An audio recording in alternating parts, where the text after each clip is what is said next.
So welcome back to my class. Extremely sorry for inconvenience. मैं again recording start कर रहा हूँ और आपको थोड़ा रिवाइज कर देता हूँ। हमने अल्टरनेटिंग करंट वाला टॉपिक शुरू किया था और उसमें हमने आपको बताया था कि अल्टरनेटिंग वोल्टेज सबसे पहले क्या होती है। Alternating voltage voltage whose magnitude changes continuously, ठीक है।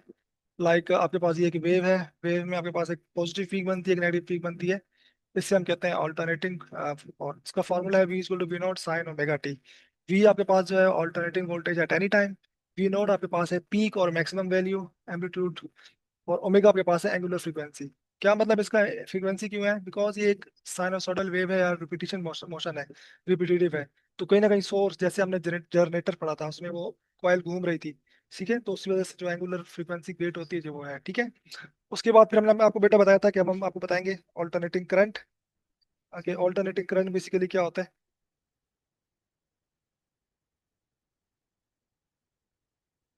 सही है। सो ऑल्टरनेटिंग करंट बच्चों, a current whose magnitude, a current, a current whose magnitude.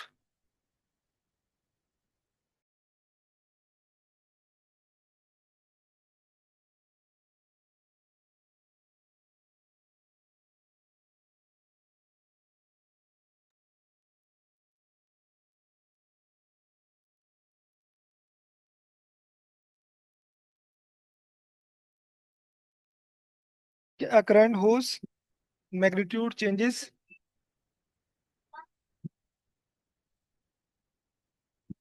Whose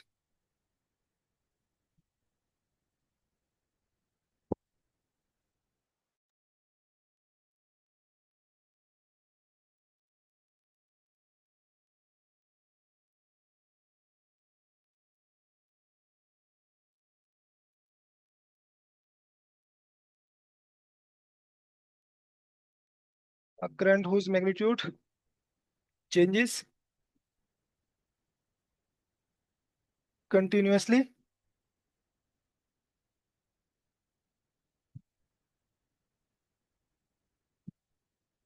and पेरियोडिकली।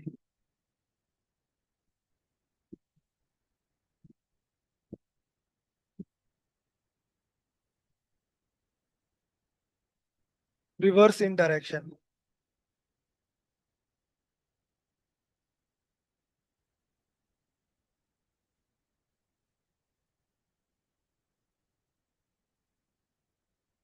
इससे बेटा क्या मुराद है? कि करंट अपनी डायरेक्शन जो है वो हमेशा क्या करता है? करंट अपनी डायरेक्शन हमेशा चेंज करता रहता है। सेम फॉर्मूला इसका भी करंट के लिए भी है। आई इज इक्वल टू, आवाज क्लियर है मेरी?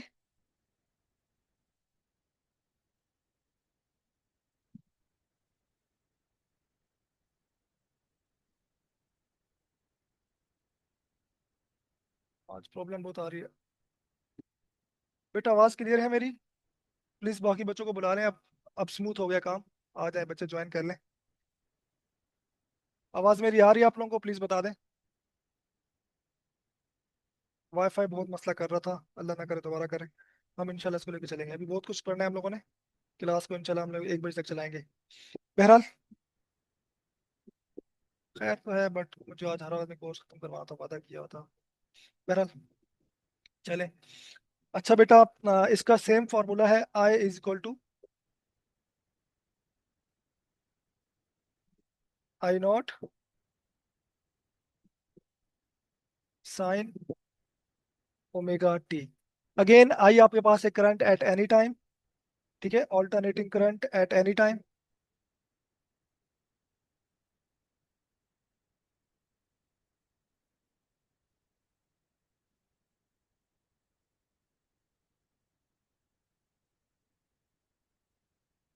ऑल्टरनेटिंग करंट है बेटा एट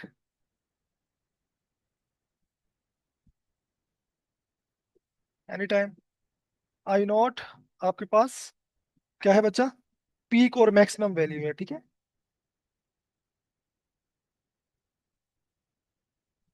पीक या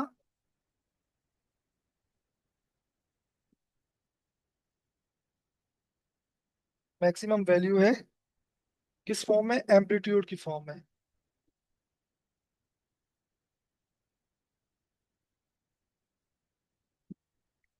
और ओमेगा अगेन आपके पास angular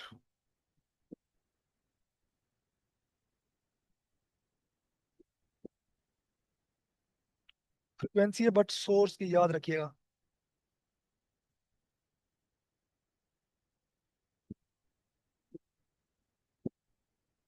angular frequency of the source, ठीक है। ये आप लोगों ने याद रखनी है। अब देखो बेटा, अगर डायरेक्शन की बात की जाए ना, करंट की डायरेक्शन क्या क्या हो सकती है, तो अगर डायरेक्शन की बात की जाए, अगर हम बात करते हैं डायरेक्शन की, सही है। Just a minute.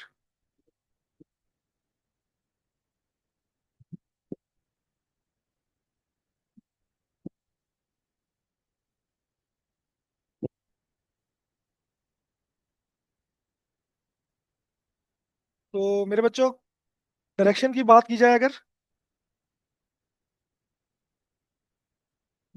तो देखें, जब आपका जो, ये देखें बच्चों, अब ऑल्टरनेटिंग वोल्टेज आपके पास, तो जब वोल्टेज आपके पास एक प्लस है, बी माइनस है, तो डायरेक्शन करंट की टुवर्ड्स क्लॉकवाइज है। यहाँ पर आप करंट की डायरेक्शन देखें कैसी है, क्लॉकवाइज। कैसी है बच्चों? क्लॉकवाइज, सही है। और अगर मैं बात करता हूँ कि जब आपके पास वोल्टेज की पोलैरिटी चेंज हो जाएगी, ऑल्टरनेटिंग वोल्टेज डेफिनेटली हम लोग अप्लाई कर रहे हैं ना, तो जब उसकी पोलैरिटी चेंज होगी, ठीक है, ए माइनस बन जाएगा, बी आपके पास प्लस बन जाएगा, तो आपके पास करंट की डायरेक्शन कैसी हो जाएगी बच्चों? रिवर्स हो जाएगी, ठीक है। तो इस तरीके से आपके पास ऑल्टरनेटिंग करंट अपनी डायरेक्शन को बार बार चेंज कर रहा होता है, ठीक है बच्चा।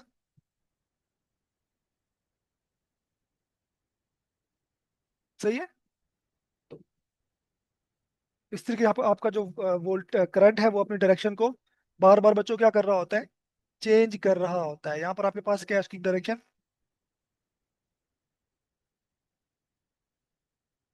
एंटी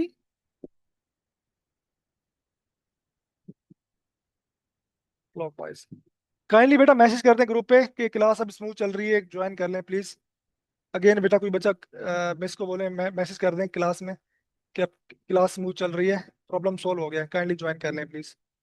ठीक है, अभी आगे बहुत कुछ हम इसमें पढ़ना है। बच्चों को बुला रहे हैं सर, मैम को मैसेज करें कि बच्चों को मैसेज कर रहे हैं कि now class going smooth, please join. ठीक है, आवाज मेरी आपको ठीक आ रही है अब? बोले ज्वाइन द क्लास, अब स्मूथ चल रही है, प्रॉब्लम सोल्व हो गई है, ज्वाइन कर लें आप।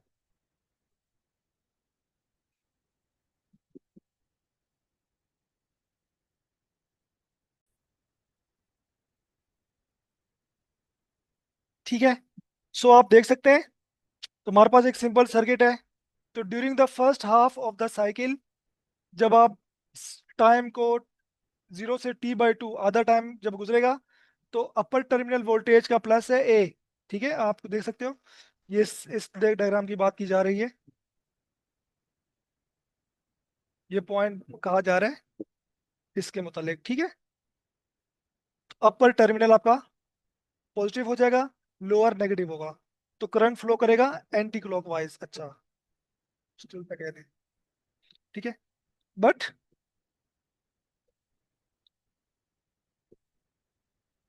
उसके बाद पोलैरिटी चेंज होगी, करंट की डायरेक्शन भी क्या हो जाएगी? उल्टी हो जाएगी, ठीक है। इसको आप लोग देख सकते हैं। सही है, तो इस तरीके से ऑल्टरनेटिंग करंट आपका ऑल्टरनेट या घूम रहा होता है, अपनी पोलैरिटी बार बार चेंज कर रहा होता है, कभी पीक प्लस की मारता है, कभी नेगेटिव की पीक मारता है, ठीक है। अच्छा, डायरेक्ट करंट क्या होता है और अल्टरनेटिंग करंट में फर्क क्या है, वो भी हम आपको बता देते हैं। आप इसको रीड कर लेते चलिए, फिर हम जो है मेन टॉपिक की तरफ आते हैं। कुछ बुनियादी चीजें हैं जो कि आपको पता होनी चाहिए, एमसीक्यूज में इसमें से आ जाता है अक्सर औकात, ठीक है।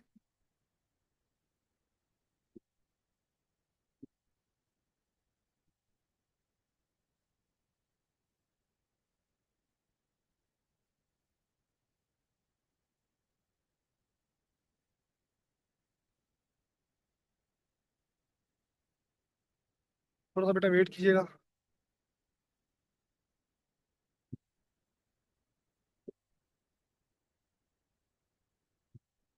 अच्छा जी। तो थोड़ा सा आपको ऑल्टरनेटिंग और डायरेक्ट करंट के बारे में भी बता देते हैं।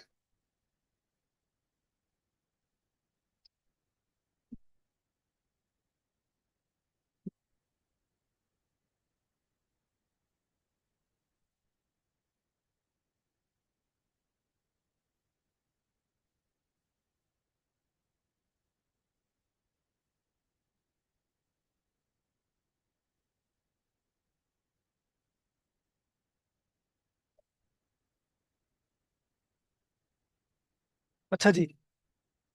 ऑल्टरनेटिंग करंट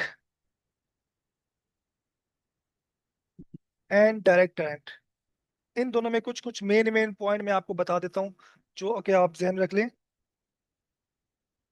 बेटा ये फ्लो करता है,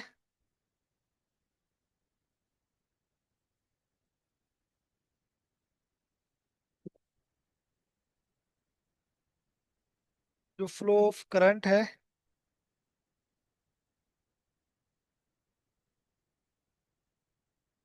चेंजेस इट्स डायरेक्शन, ठीक है। और आपके पास जो डायरेक्ट करंट है, फ्लो इन सिंगल डायरेक्शन, ये एक ही डायरेक्शन में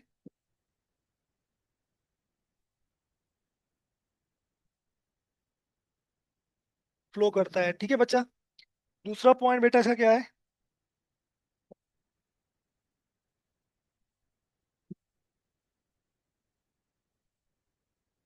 इसमें जो इलेक्ट्रॉन्स होते हैं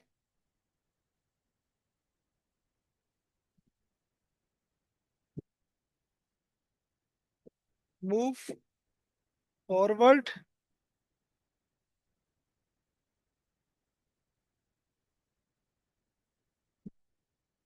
एंड बैकवर्ड, जबकि यहाँ पर इलेक्ट्रॉन्स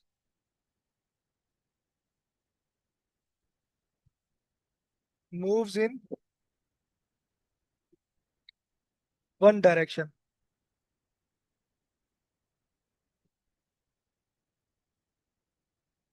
ठीक है बच्चे। अच्छा मजे की बात, डायरेक्ट करंट के पास फ्रीक्वेंसी जीरो होती है, क्योंकि पल्स नहीं आ रही, सीधी लाइन है। फ्रीक्वेंसी बेटा क्या होती है,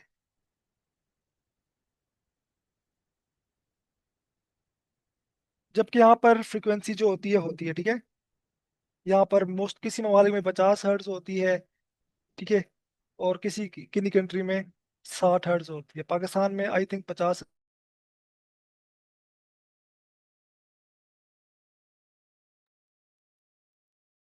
इज दैट क्लियर? जी रिकॉर्डिंग ऑन है।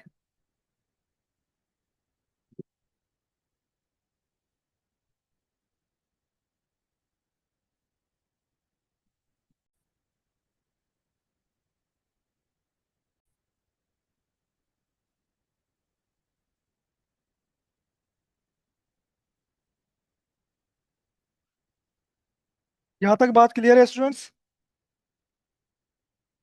और भी बहुत सारी इसमें चीज़ें हैं, अब जरा इसकी मैं आपको डायग्राम भी दिखा देता हूँ।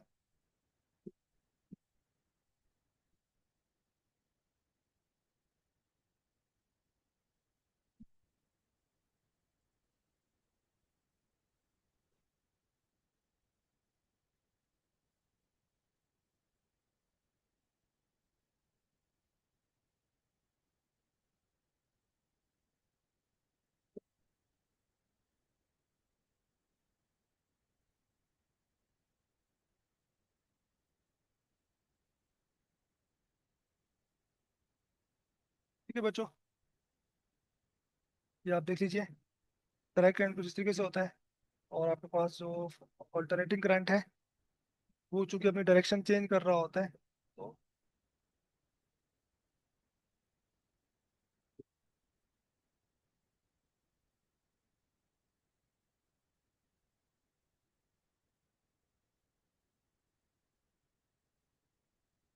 ठीक है बच्चों।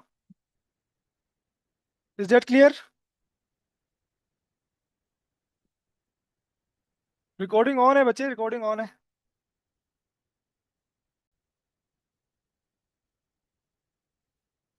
ठीक है, तो एसी और डीसी में आपको मैंने कुछ मेन फर्क बता दिए जो आपको पता होने चाहिए। इसके अलावा एडवांटेज है कुछ एसी के, कुछ एडवांटेजेस हैं एसी के डीसी के ऊपर, वो भी आप लोग देख लीजिए।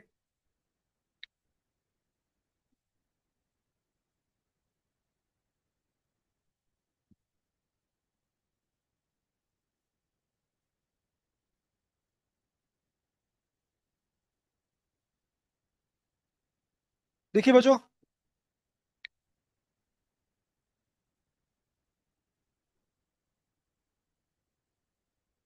AC is easy and cheaper to generate than DC. Alternating current जो होता है वो चीपर है as compare to direct current.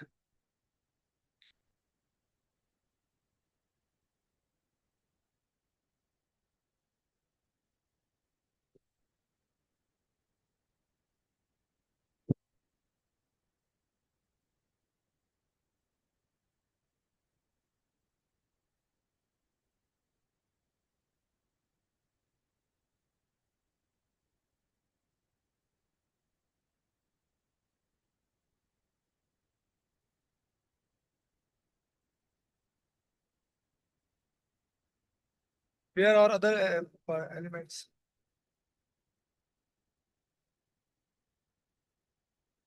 जी बच्चे। जी जी, शो हो रही है। ठीक है, मैं चेक कर रहा था। ठीक हो गया। Alternating current is easy and cheaper to generate than DC. Alternating current can be transferred to long distance as compared to DC। ये जो आप एक सिटी से दूसरी सिटी में जो ट्रांसफर करते हो आप बेसिकली, वो आप एसी की फॉर्म में करते हो, डीसी की फॉर्म में नहीं करते। अगर आप डीसी को ट्रांसफर करोगे तो एक रूम से दूसरे रूम में जाते जाते पावर जाया हो जाती है। ठीक है। और voltage transformation of AC is easy with transformers but it's requires complex converters with DC. और इसके अलावा transmission losses of AC are low due to high voltage transmission. हजारों लाखों में वोल्टेज होता है तो इसलिए एसी जो है वो कम आपके पास जाया होता है, बट डीसी में ज्यादा होता है। ठीक, कुछ एडवांटेजेस हैं जो कि आपको पता होने चाहिए, ये आप उसको लिख लो। ठीक है,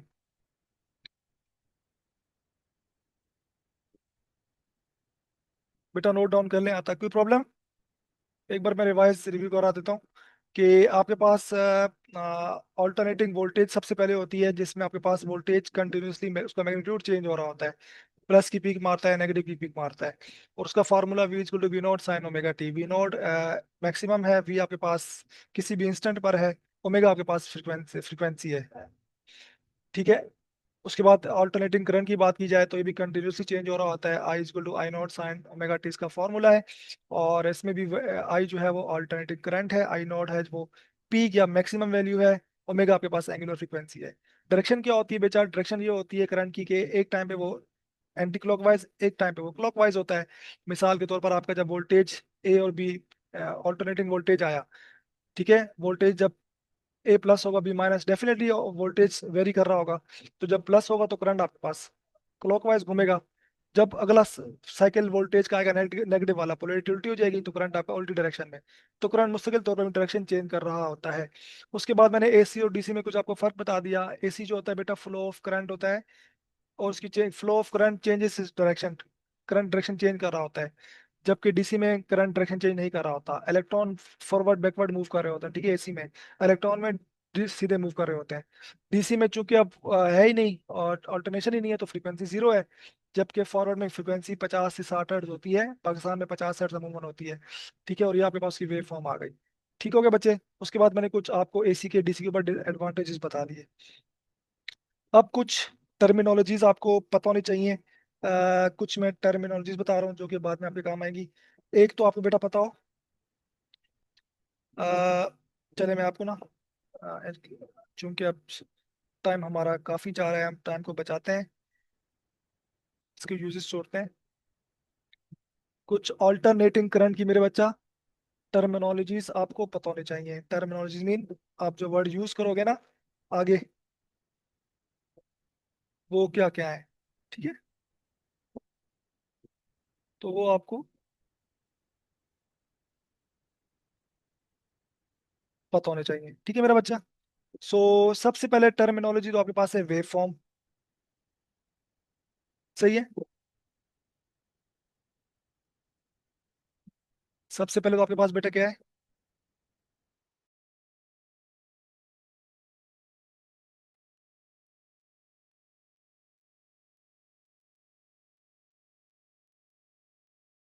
सो ये बेटा आपको दिखाई दे रहा है, ये कर्व, आउटपुट वोल्टेज, ठीक है, साइन। तो ये साइनसोइडल वेव फॉर्म कहलाएगी। ये क्या कहलाती है बच्चे?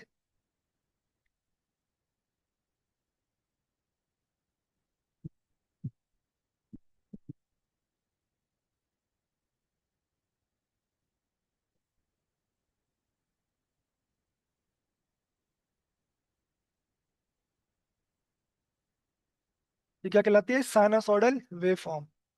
Is that clear? बच्चा बात क्लियर है ये?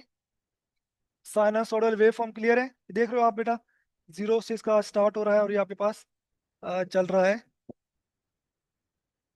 प्लस पी की पीक और माइनस की पीक। और ये पूरा एक आपके पास जो पूरा एक कंप्लीट हुआ है ना, जीरो से लेकर दोबारा, ये इसको कहते हैं साइकिल। ठीक है, वन कंप्लीट साइकिल। ठीक है, one complete set of positive and negative values, one complete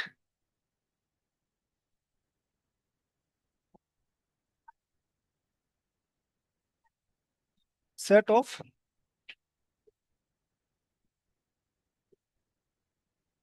positive and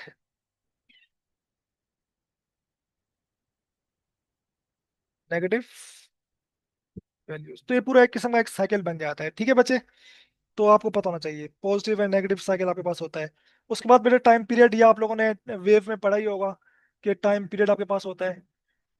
एक पूरा साइकिल कंप्लीट होने में जो टाइम लगता है वो क्या कहलाता है? Time period. तो उसको भी आपने सहन में रखना है, टाइम।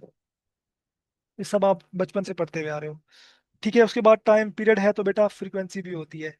टाइम पीरियड को किसमें, जो पूरा एक टाइम लगेगा जीरो से लेकर यहाँ तक पहुंचने में, जो उसको टाइम लगा यहाँ से लेकर, तो बेटा ये पूरा टाइम टी हुआ। यहाँ तक टाइम आपके पास टाइम 4 है, या आधा टाइम है, 3/4 टाइम है, पूरा टाइम लगा। ठीक है, उसके बाद बेटा टाइम पीरियड के बाद क्या चीज आती है? फ्रीक्वेंसी आती है। और आपको पता है कि कितने साइकिल पर पर यूनिट टाइम में कितने साइकिल जा रहे हैं। ठीक है, और ये फ्रीक्वेंसी जो होती है वो टाइम पीरियड के इनवर्स होती है। अगर वैसे साइकिल की फॉर्म में बात की जाए तो फ्रीक्वेंसी, अगर मैं साइकिल की फॉर्म में बात करूं तो आप बोलोगे सर फ्रीक्वेंसी होती है नंबर ऑफ साइकिल्स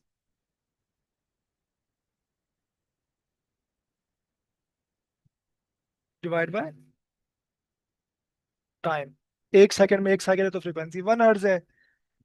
2 सेकंड में एक हर्ट्ज एक साइकिल है तो फ्रीक्वेंसी इसकी आपकी 0.5 है। इस लिहाज से आपके पास ये साइकिल्स आते रहते हैं, और आप इसमें ये टर्मिनोलॉजीज आपको पता होनी चाहिए जब आप एसी पढ़ रहे हो तो।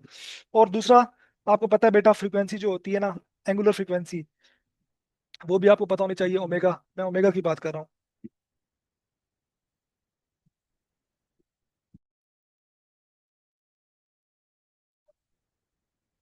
क्या होती है बेटा? ओमेगा। और ये आपको पता होना चाहिए 2 पाई एफ के बराबर होती है। ये सारी वैल्यूज आपने याद की हुई होंगी जब आप फर्स्ट ईयर की मैकेनिक्स पढ़ रहे होंगे ना, जब आपने चैप्टर 8 पढ़ा है, उसमें आपने सब फॉर्मूले पक्के रख लिए होंगे। ठीक है, तो आप यहाँ से टाइम, अगर आपको टाइम मालूम करना तो 2 पाई एफ, और अगर आप यहाँ से एफ निकालना चाहो तो ओमेगा अपॉन 2 पाई निकाल सकते हो। लेकिन अगर मैं एफ की फॉर्म में मालूम करना चाहूँ तो ओमेगा अपॉन 2 पाई आ जाएगा। अगर मैं आपसे टाइम पीरियड मालूम करना चाहूँ तो आप वहां जाके वैल्यूज पुट कर दो। तो आपको याद होना चाहिए कि 2 पाई ऊपर चला जाएगा, ओमेगा नीचे आ जाएगा, वगैरह वगैरह। ये तमाम वैल्यूज आपको बिल्कुल याद होनी चाहिए, रट्टी भी होनी चाहिए, जैसे मुझे भी बिल्कुल रट्टी हुई है।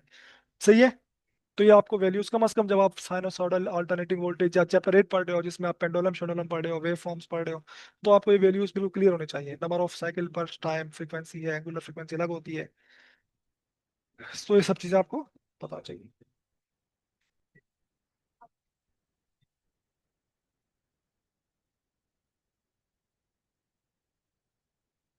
ठीक है,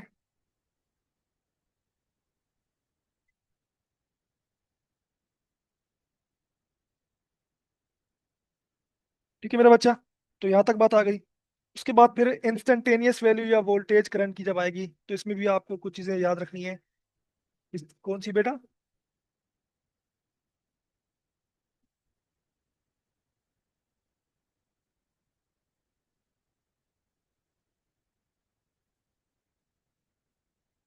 इंस्टेंटेनियस वैल्यू ऑफ करंट या वोल्टेज की। सही है मेरा बच्चा। तो वो जो मैंने आपको फार्मूला बताया ना वोल्टेज वाला, ये जो वी है, ये इंस्टेंटेनियस वैल्यू है। उसका फार्मूला क्या होता है? V naught sine omega t. ठीक है। तो बेसिकली ये इंस्टेंटेनियस वैल्यू है। अगर मैं करंट की बात करूं तो करंट आई जो आपके पास इंस्टेंटेनियस वैल्यू है, आई नॉट आपके पास पी की वैल्यू है, और ये साइन ओमेगा टी। ठीक है बच्चा। सो ये आप लोगों को पता होना चाहिए। उसके बाद बेटा पीक से peak value, peak to peak value भी आपको इसमें पता होनी चाहिए क्या होती है।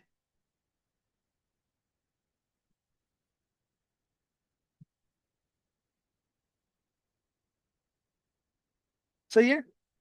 तो इसमें आप क्या करते हो? पॉजिटिव पीक को और नेगेटिव पीक को जमा कर देते हो। ठीक है। लाइक अगर मैं बात करूं आपसे, एक मिनट जाए, पीक से पीक वैल्यू आपको निकालना बताते हैं। लाइक मैं बेटा बात करता हूँ, जैसे आपके पास,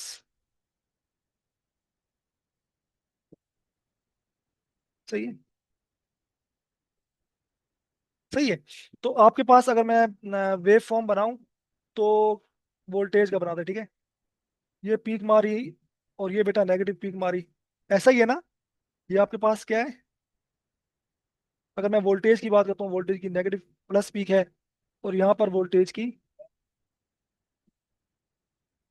तो प्लस माइनस को छोड़ कर दोनों को ऐड कर दो, तो जो पीक से पीक वैल्यू होगी ना बेटा, बेसिकली जिसको आप वी पी पी कहते हो, तो वो इन दोनों को टू टाइम्स होगी। ठीक है, two into v naught. Amplitude की बात कर रहे हैं ना, आप प्लस माइनस छोड़ दो तो ये आपके पास पीक टू पीक वैल्यू होती है। इसको आप लोगों ने ऐसे ध्यान में रखना है। ठीक है बेटा जी।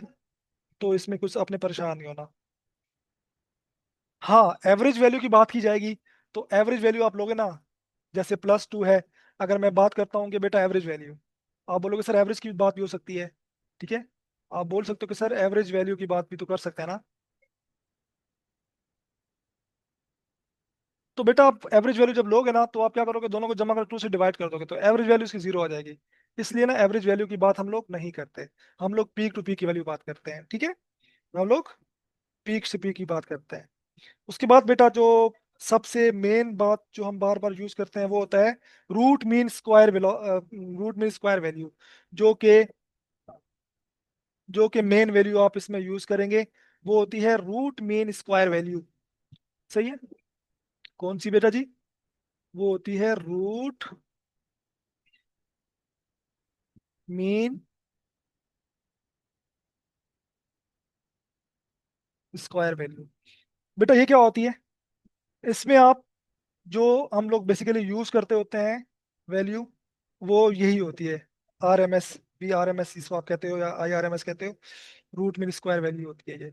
और वो उसको आप, अगर मैं आपको ग्राफ में दिखाऊं तो कुछ इस तरीके से आप उसको,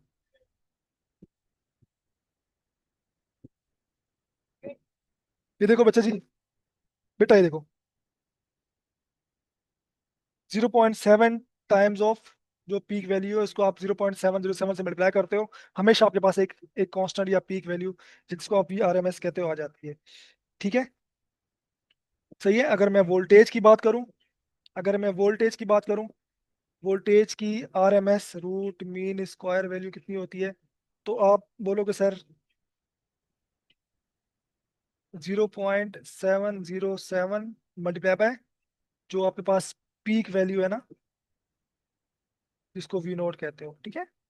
और 0.707 बेटा जो बेसिकली है ना ये, इसको आप ना 1/√2 कह सकते हो, वी नोट डिवाइड बाय √2। ठीक है, हम इसकी डेरिवेशन पे तो नहीं जाएंगे, बट इसको आप लोग देख लीजिए। और अगर मैं करंट की बात करूं, करंट की भी आप हमेशा आप आर एम एस वैल्यू लेते हो। ठीक है। ये एमसीक्यूज में आती चीजें सारी, भाई इसलिए लिखवा रहा हूँ मैं, थ्योरी नहीं आएगी, ये चीजें आएगी। ठीक है। तो आई, ये जो मैक्सिमम वैल्यू, ठीक है, ये मैक्सिमम वैल्यू है। यहाँ पर जो वैल्यू है ना, ये अगर वोल्टेज की बात की जाए तो वी नॉट होगा, आई की बात की जाए तो आई नॉट होगा। ठीक है। तो इसको आपने 0.707 से मल्टीप्लाई करना है, तो आपके पास एक एवरेज वैल्यू आ जाएगी। सही है। ठीक है, डिवाइड बाय √2 कह लो, या इसको आप कह सकते हो 0.707 टाइम्स आई नॉट। ठीक है बेटा। सो ये आपने कुछ टर्म्स हैं जो कि जहन में रखनी है।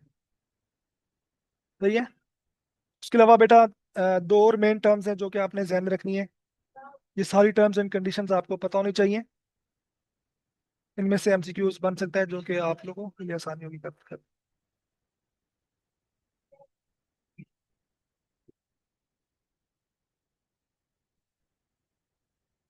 एक वर्ड आप और भी बहुत सुनेंगे बेटा, वो होता है रिएक्टेंस। क्या होता है बच्चों? रिएक्टेंस। ये रिएक्टेंस क्या भला है?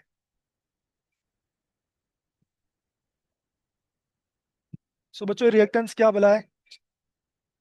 Reactance is the opposition data capacitor या इंडक्टर। कैपेसिटर आपके पास, कैपेसिटर है, इंडक्टर आपके पास, जो जो आपने सोलिनॉइड पढ़ी थी वो offers to flow of alternating current. ठीक है, बेसिकली जो आपने रेजिस्टेंस को इंडक्टेंस रिएक्टेंस कह रहे हो आप, ठीक है। और एसी, इसको ओहम में आप मेजर करते हो। फेज डिफरेंस मैं आपको बताता हूँ अभी, ठीक है। और इसके अलावा फिर एक और टर्म आप बार बार पढ़ोगे बेटा, वो आपके पास है इम्पीडेंस। एक और टर्म हम लोग पढ़ेंगे, बार आपकी बार हाँ यूज होगी, जो कि है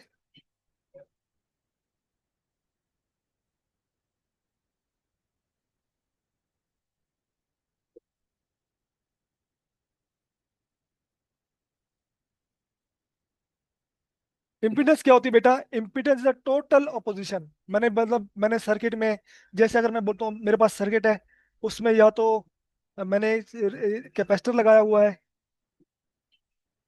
ठीक है, या मैंने उसमें इंडक्टर लगाया हुआ है, ठीक है। This is capacitor and this is अलग अलग इंडक्टर। ठीक है, तो जो फ्लो में रेजिस्टेंस आ रही है उसे रिएक्टेंस कहते हैं। लेकिन अगर मैं दोनों को मिला के लगा दूं, मैं कहता हूँ बेटा आपने कैपेसिटर लगाया, उसके बाद फिर आपने इंडक्टर भी लगा दिया, अब जो टोटल आपके पास ऑपोजिशन आ रही होगी वो कहलाती है इम्पीडेंस। उसको आप जेड से शो करेंगे। जबकि कैपेसिटर के लिए जो आ रही होती है उसको हम एक्स से और सी से यूज करेंगे। इसके लिए एक्स और एल से आप यूज करते हो, ठीक है।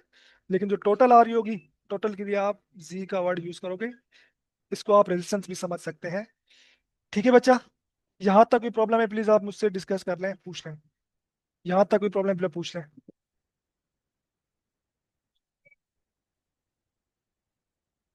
यार extremely sorry from my side, मेरी तरफ से मिस्टेक्स हुई कुछ।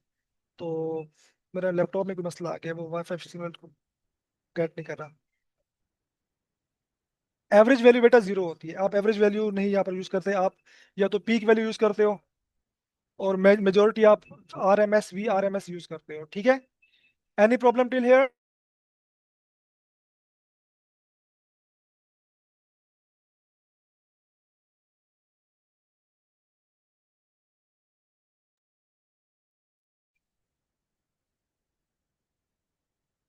आई डोंट नो बेटा क्या इशू आ रहा है, आज कुछ ज्यादा ही प्रॉब्लम आ रही है, अल्लाह माफ करे। पहले कभी इतनी प्रॉब्लम नहीं आई, बट चले।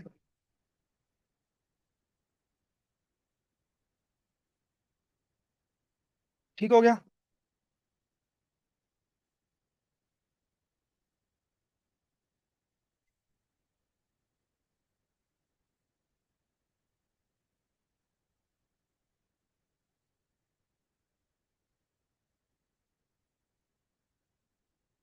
Is that clear till here? बेटा यहाँ तक क्लियर है?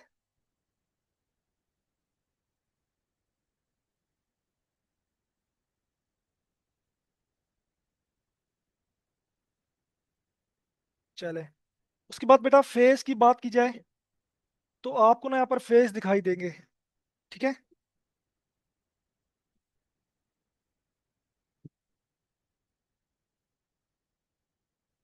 ठीक है, अगर मैं फेस की बात करूं,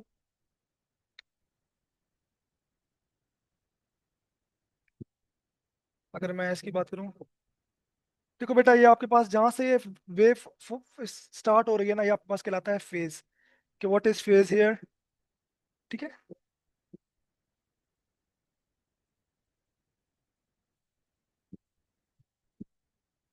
ठीक है, this is called phase.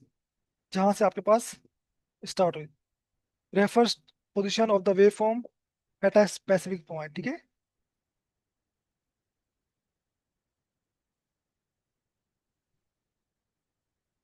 Phase refers, phase refers to the position of the wave form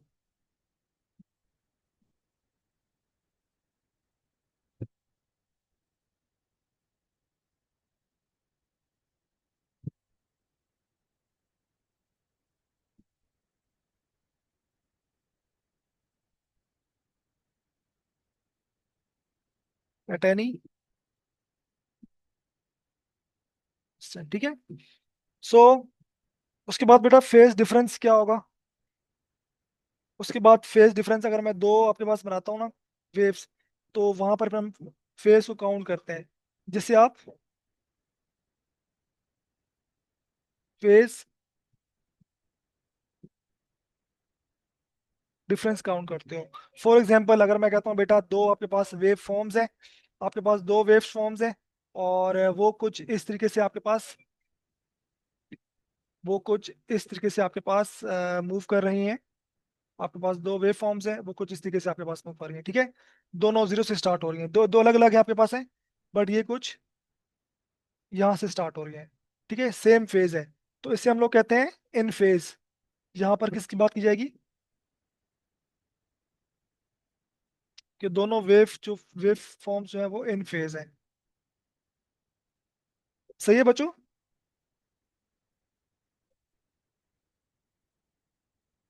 क्या बोलेंगे इसको? When two wave forms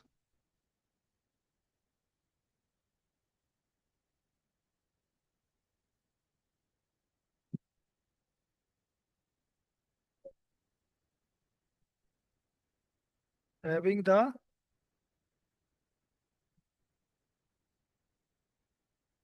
same frequency, ठीक है, सेम फ्रीक्वेंसी आपके पास है।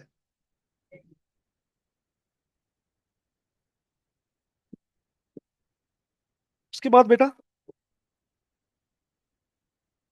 अगर फेस डिफरेंट डिफरेंट हो, फिर क्या क्या कहा जाएगा? अगर आपके पास मिसाल के तौर पर दो वेव फॉर्म्स हैं, आपके पास दो वेव फॉर्म्स हैं, और वो जो है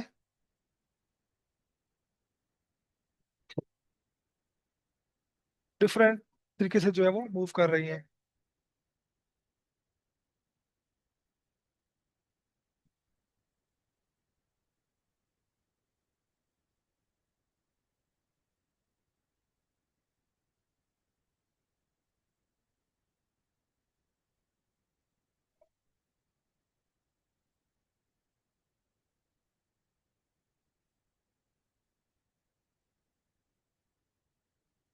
ठीक है बेटा, अब यहाँ देखो, अब आपके पास दो वेव फॉर्म्स आपके पास मौजूद है। मैं एक को कहता हूँ this is wave number one, ठीक है, और ये वाली है वेव नंबर टू। सही है। तो अगर देखा जाए, ये जीरो से स्टार्ट हो रही है, ये 90 डिग्री से स्टार्ट हो रही है, ठीक है। तो एक जीरो पर है और एक 90 डिग्री पर है। सही है, 90 डिग्री का फर्क आ रहा है। सही है। तो यहाँ पर आपको दो वर्ड सुनाई देंगे, एक लैगिंग और दूसरा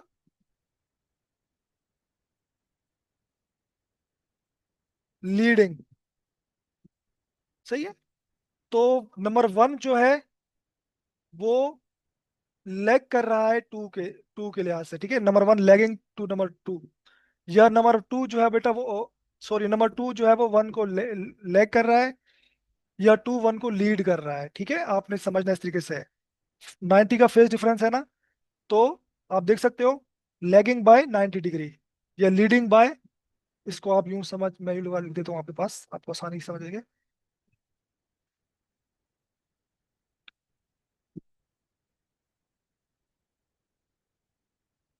wave number one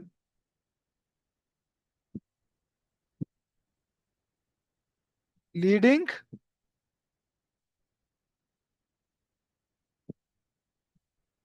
wave number two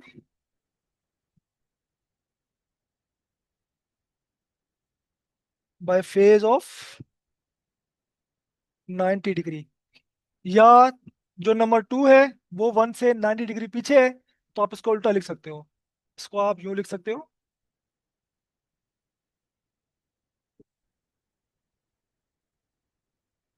wave number two lagging behind wave number one by bye phase of 90। ठीक है, तो इसमें बच्चे कंफ्यूज होते हैं, तो आपको लैगिंग लीडिंग में आप कंफ्यूज नहीं होना। ठीक है, इज दैट क्लियर? यहाँ तक बात क्लियर है? हाँ, मैं बस आपको इतना समझा रहा हूँ जितना आपके एमसीक्यूज के लिए आता है। डिटेल में बताऊंगा तो चीज़ें खराब हो जाएंगी, बट मैं आपको इतना बता रहा हूँ जितना आपका एमडी कैड या ई कैड में आपको आना चाहिए। बाकी अगर आपको डिटेल में पढ़ना है तो मैं इसके नोट्स आपको शेयर कर दूंगा।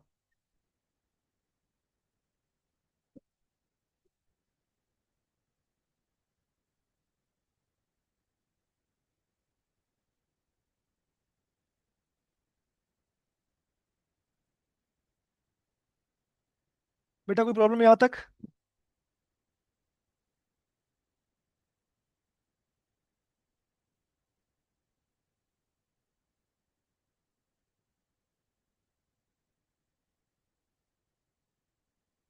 इसमें किस टाइप के क्वेश्चन आ सकते हैं हम आपको बताते हैं, रुक जाए।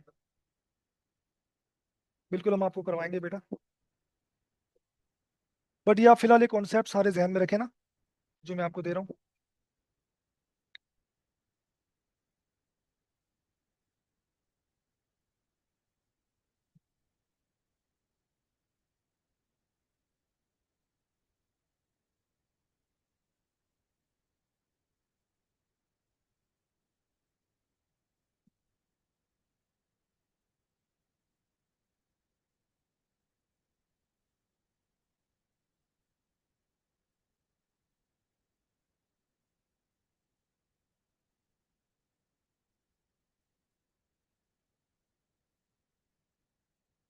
देखो बेटा, फेजर या फेज वेक्टर आपके पास क्या है, ये एक टॉपिक है। आ, ये आपको मैं, टाइम तो थोड़ा सा हमारा इसमें लग जाएगा, लेकिन ये चीज़ ऐसी है ना बेटा कि आगे जब मैं आपको पढ़ाऊंगा तो आपको चीज़ें बड़ी आसान हो जाएंगी। ठीक है, अब देखो मेरा बच्चा, ये देखो, एक तरफ आपके पास गोल गोल घूम रहा है, ठीक है, वेक्टर, ये ओ से ए तक आपके पास ये जो है ना, ये इसे कहते हैं फेजर या फेज वेक्टर। ये जो आपको यहाँ पर ओ से ए तक दिखाई दे रहा है, आपको जो ओ से जो वेक्टर दिखाई दे रहा है, ये कहलाता है फेजर और फेज वेक्टर। ठीक है, फेज वेक्टर। आगे हम चूंकि सर्किट्स बनाएंगे तो उसमें थोड़ा सा आपको इसमें नाम नाम मैं लूंगा तो आपको परेशानी होगी, सर किसके आप नाम ले रहे हैं। तो देखो बेटा, ये वेक्टर घूम रहा है और आपके पास वेव बन रही है। अब ये यहाँ तक है तो आपके पास देखो, अब ये इस पॉइंट पर है, तो कैसे आपस में मैच कर रहे हैं, घूमेगा तो ऊपर चले जाएगा, ऐसे ही वापस 180 तक जाएगा। ये घूम रहा एंटी क्लॉकवाइज, तो आपके पास वेव फॉर्म हो रही है, ठीक है, लगातार। ठीक है, तो इसको आप अपने जहन में सोच सकते हो कि जब ये ओ ए वेक्टर है, ये पूरा 90 डिग्री पे जाएगा तो आपके पास यहाँ पर 90 पर आ जाएगा। ठीक है, ये जब 180 पर जाएगा तो आपके पास वेव यहाँ तक पहुंच चुकी होगी। फिर दोबारा जब 360 पर आएगा तो आपके पास वेव यहाँ तक आ चुकी होगी। ठीक है, ऐसे ये फेजर घूम रहा है। तो आप इसको, जैसे आपने यूनिफॉर्म सर्कुलर मोशन आप फर्स्ट ईयर में पढ़ा होगा ना, uniform circular motion and simple harmonic motion, तो बॉल या कोई चीज सर्कुलर में घूम रही होती है और उसको आप वेव में बना रहे होते हैं, सेम आपने इसको यहाँ पर भी समझना है। ठीक है, तो ये फेजर आपके पास ये है। ठीक है, sinusoidally alternating voltage or current can be graphically represented by a counterclockwise। ठीक है, और इसमें कुछ ऐसी बातें नहीं है, बस इसमें यही है। यहाँ पर जो थीटा आपको मिल रहा है ना, ये थीटा जो है, ठीक है, ये थीटा बेसिकली क्या है, कितना होता है मेरा बच्चा, ओमेगा टी। कितना होता है ओमेगा। ठीक है। बाकी अगर आपकी डिटेल आपको चलो चाहिए, मेरे पास नोट्स भी हैं, बट अगर आपकी डिटेल पढ़ना चाहते हैं तो यहाँ से इसकी आप ना पिक्चर लेके पढ़ लें। सही है, कोई परेशानी वाली बात नहीं है। कुछ ऐसी चीज़ नहीं है कि आपको तंग करेगी तो आपका सवाल गलत हो जाएगा। ये आपकी नॉलेज के लिए मैं आपको दे रहा हूँ। इसको आप यहाँ से रीड कर लीजिएगा, ठीक है बच्चों। मैं एक बार बता भी देता हूँ। A sinusoidally alternating voltage current can be graphically represent by counter clockwise rotating vector. तो ये ओ ए वेक्टर घूम रहा है, उसको आप वहाँ पर इसको फेजर कहते हैं, फेज वेक्टर कहते हैं। और इस तरह के सारे पीक वैल्यू और पीक टू पीक वैल्यू आपको दे रहा है, सारी चीजें यहाँ पर आ रही है, ठीक है। सो इसको आपने एक थोड़ा सा ब्रॉड वाइड में थोड़ा सा इसको रीड कर लेना है, इसमें और कोई बड़ी बात नहीं है। अब हमारे पास बेटा जो हमारा मेन टॉपिक है वो हमारे सर्किट्स आपके पास बोर्ड में आते हैं। वो आते हैं alternating current through a resistor. ठीक है, alternating current through a resistor, ये आपका मेन टॉपिक है बेटा। अभी तक जो था बेसिक चीजें सारी, उसमें से भी हम बन जाते हैं, बट यहाँ से भी बनते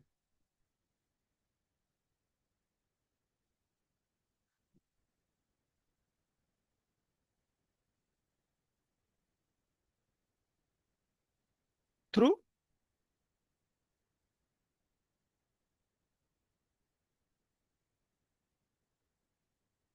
थ्रू आर रेजिस्टर। इसका मतलब क्या है बेटा?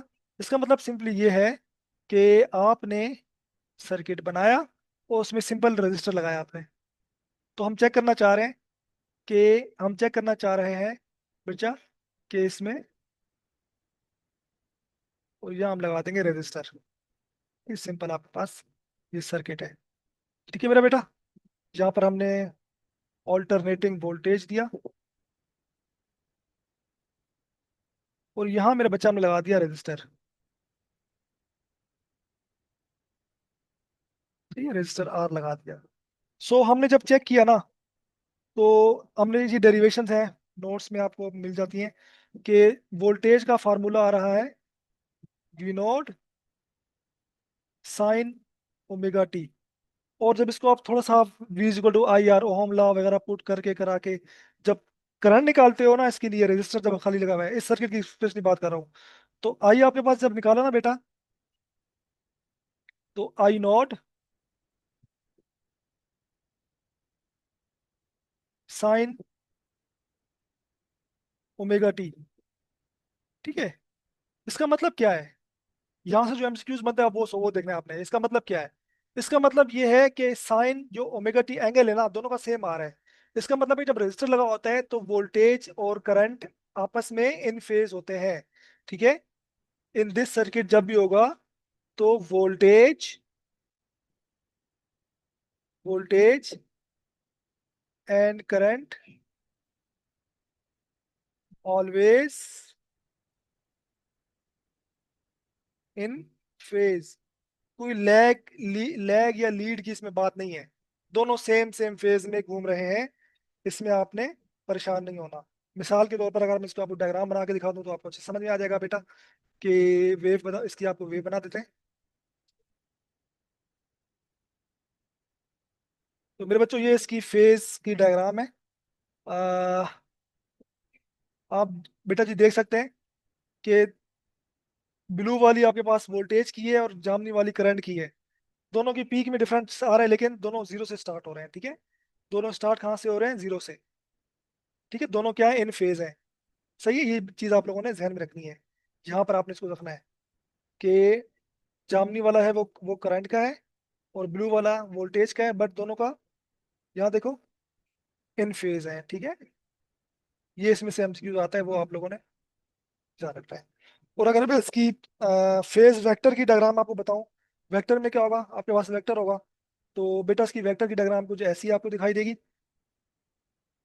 ये देखो, ठीक है, दोनों सेम है। ये इसकी फेज वेक्टर की डायग्राम है। ठीक है, ये इसकी डायग्राम कैसी है मेरा बच्चा? फेज वेक्टर की है। सही है, बस अभी आपने इसको जहन में रखना है, फेज वेक्टर है ये। ठीक, कोई फेज इसमें जो है वो लैग लीड का नहीं आ रहा। ये बात क्लियर है बच्चा जी? ये बात क्लियर है? कोई इसमें प्रॉब्लम? मैं भी एमसीक्यूज देता हूँ, मैंने एमसीक्यूज निकाले बेटा, 15-20 एमसीक्यूज निकाले, वो भी करवाते हैं आपको। टेंशन क्यों ले रहे हो? टेंशन न लो। टेन टेन टेन टेंशन ना लो। सब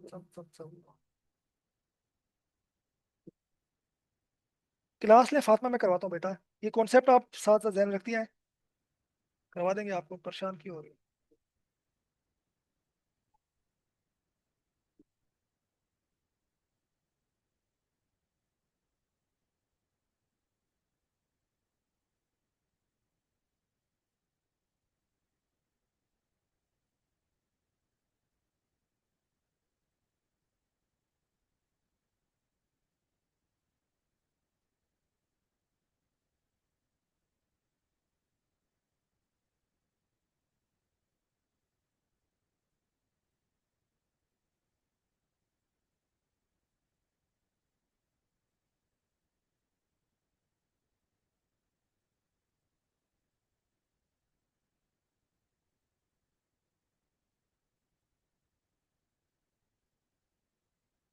तो बेटा, बाकी एमसीक्यू जो मुझे पांच पेपर से मिला है वो कुछ ऐसा है।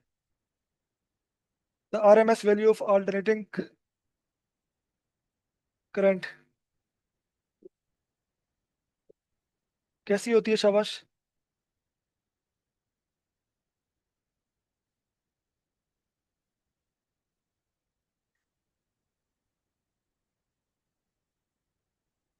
क्या आंसर इसका? Very good, very good. It's answer is C. तो ये आपके फॉर्मूले में से सवाल बन जाते हैं अक्सर औकात। और जैसे रेजिस्टेंस में इससे ऊपर वाले टॉपिक सवाल आ सकता है कि phase vector of current end voltage in simple resistance circuit, in phase, out of phase, या 90 डिग्री। तो ये आपके एमसीक्यू वैसे ही बनते हैं, वो मैं आपको बता दूंगा थोड़ा सा। अब अगर, अब बेटा आपके पास दूसरा सर्किट जो है वो आपके पास है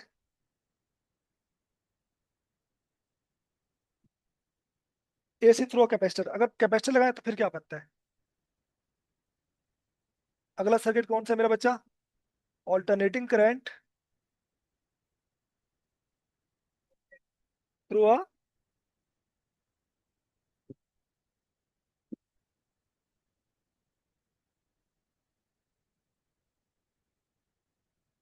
कैपेसिटर। सही है बच्चा। तो कैपेसिटर लगाओ तो आपके पास जो है वो, अब इसमें क्या होगा, कितना फेज कौन लैग करेगा कौन लीड करेगा, ये भी आपको बताना है। सही है।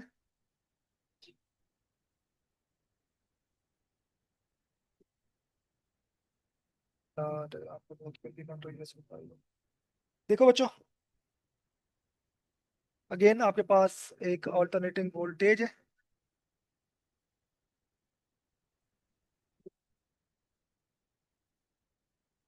यहाँ पर आपने वोल्टेज लगाई, यहाँ पर आपने कैपेसिटर लगाया। यहाँ क्या है? वोल्टेज है, वोल्टेज सोर्स है, यहाँ हमने लगाया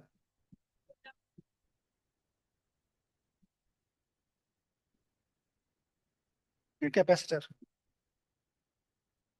सिंपली। सही। तो बच्चों देखो, voltage is equal to v naught sine omega t. ये फार्मूले में बार बार इसलिए लिखवा रहा हूँ ताकि आपको ये याद हो जाए। सही है।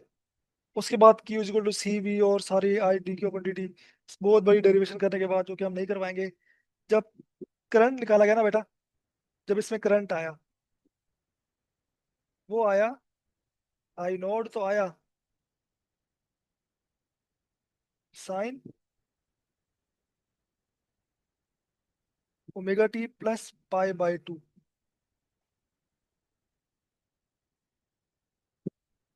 ठीक है। तो इसमें क्या होता है, डेरिवेशन में इसमें क्या होता है बेटा, इसमें ये होता है कि इसमें करंट जो होता है वो लीड करता है। ये इसका मेन पॉइंट है। Current leads the voltage bye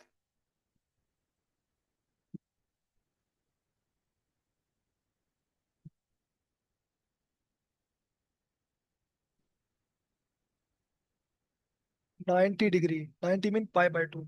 या इसको मैं उल्टा बोलूं, वोल्टेज की फॉर्म में बात करूं, एमसीक्यूज वोल्टेज की फॉर्म में मैंने देखे, तो वोल्टेज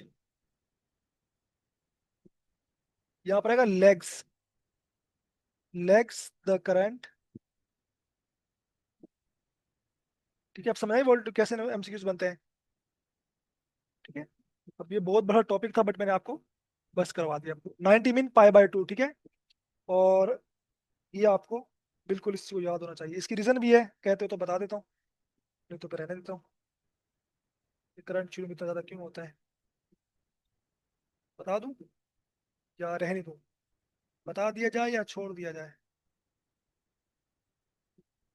ये देखो मेरा बच्चा, अब यहाँ पर जामनी जामनी है करंट, जामनी जामनी करंट का वेव फॉर्म है, और ब्लू वोल्टेज का है।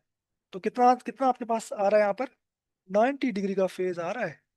ठीक है, क्योंकि यहाँ पर आपके पास 90 होता है, और नीचे आपके पास -90 होता है। ठीक है, तो ये आपके पास करंट है, और ब्लू वाला वोल्टेज है। ठीक है, इज दैट क्लियर? तो इसमें से एमसीक्यूज ऐसे बनता है कि in capacitive circuit current leads by 90, या वोल्टेज लैग्स बाय 90, इतना सिंपल सा आता है। और इसमें ऐसा कुछ खास एमसीक्यूज है नहीं, पर ये भी बड़ी चीज होती है, भी पता होना चाहिए आपको। और लेग्स लीड का आपको मतलब पता होगा तो आप बताओगे ना बच्चों। फेज वेक्टर की बात की जाए, वेक्टर फॉर्म में अगर बात की जाए, तो आपने बिल्कुल परेशान नहीं होना। ये आपके पास अगर बना हुआ आ जाए, तो आपने बिल्कुल बेटा परेशान नहीं होना। ये देखो, सिंपल, जामनी वाला है करंट, ब्लू वाला है। ऊपर रजिस्टर में क्या था? ऊपर देखो रजिस्टर में सीधे दोनों एक डायरेक्शन में थे, क्योंकि जब रजिस्टर लगा हुआ हो तो इन फेज होता है। कैपेसिटर में देखो कितना 90 का आ रहा है आपके पास। तो ये फेजर डायग्राम है, फेजर डायग्राम फॉर कैपेसिटर। ठीक है, ये आप लोगों ने बिल्कुल ध्यान में रखना है जब तक एनईडी का टेस्ट नहीं होता।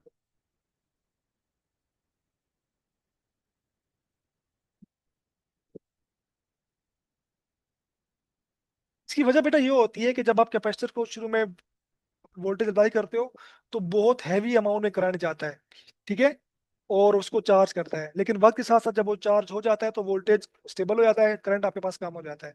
ठीक है, तो इसलिए करंट जो होता है वोल्टेज को लीड कर रहा होता है। ये आप लोगों ने जहन में रखना है। ठीक है मेरा बच्चा, भाई आपने जहन में रीजन मैंने बता दी ना। जब सिंपल सर्किट में रेजिस्टर लगा हुआ हो, तो दोनों इन फेज है। जब कैपेसिटर लगा हुआ होता है, तो करंट जो होता है वो वोल्टेज को लीड कर रहा होता है, या वोल्टेज करंट को लेग कर रहा होता है, उसके पीछे पीछे चल रहा होता है। रीजन क्या होती है कि जब आप कैपेसिटर, जो हमारे पुराने एसी के फैन थे, याद है आप लोगों को, उनमें कैपेसिटर लगे हुए होते हैं। और जब कैपेसिटर खराब होता है, पंखा कितना स्लो हो जाता है। उसकी रीजन ये होती है, कैपेसिटर एक साथ ना बहुत सारे अमाउंट में करंट को लेके एक साथ इकट्ठा करंट देता है। क्योंकि आपके पास मोटर वोटर को चलने के लिए शुरू में बहुत ज्यादा अमाउंट में करंट चाहिए होता है, उसके बाद फिर वो स्मूथ हो जाती है। तो पंखा भी आपको उसको शुरू में बहुत इकट्ठा करंट चाहिए होता है, तो कैपेसिटर एकदम से इकट्ठा करंट भेजता है। ठीक है, तो करंट लीड कर रहा होता है, उसमें वोल्टेज पीछे पीछे चल रहा होता है, उसकी धुन पकड़ के चल रहा होता है। ठीक है, is that clear? Current lead करेगा जब सिंपल कैपेसिटर लगा हुआ होगा। अभी तो हमने तीनों को साथ भी लगाना है, दो को साथ लगाना है, तीन को साथ लगाना है। तो वो भी फिर देखेंगे, फिर हमारे पास इम्पीडेंस क्या आती है, वो भी आपने चीज ध्यान में रखनी है। बट फिलहाल हम सीक्यूज के लिए मैं आपको जो मेन मेन पॉइंट बता रहा हूँ, आपने इसको ध्यान में रखना है। सिंपल रेजिस्टर है, तो दोनों इन फेज है, फेजर डायग्राम भी आपको मैंने बता दी। लेकिन जब आप कैपेसिटर लगाओगे, तो क्या होगा? करंट लीड करेगा बाय 90 डिग्री, हमेशा आगे आगे चल रहा होगा। 90 का फेज होगा, जो आपके आपको ग्राफ में भी दिखाई दे रहा है। ठीक है बच्चा जी, अब क्लियर है? अब क्लियर है? अब जरा इंडक्टर भी लगा लेते हैं। अच्छा, इसकी इंडक्टेंस भी तो देख लो ना, इसकी इंडक्टेंस भी देख लो। इंडक्ट रिएक्टेंस, सॉरी, रिएक्टेंस इसमें कहते हैं एक्स सी कह रहे थे ना। और इसका फॉर्मूला बेटा आप लोगों ने याद रखना है, 1/ओमेगा सी। ठीक है,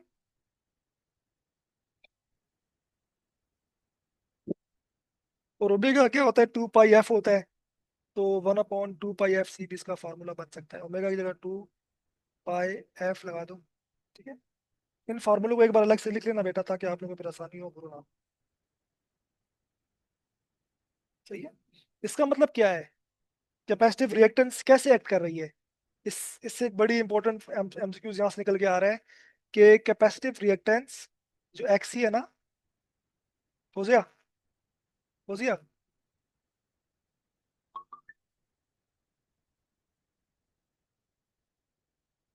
कैपेसिटिव रिएक्टेंस जो कि एक्स सी है, इंक्रीज हो रही है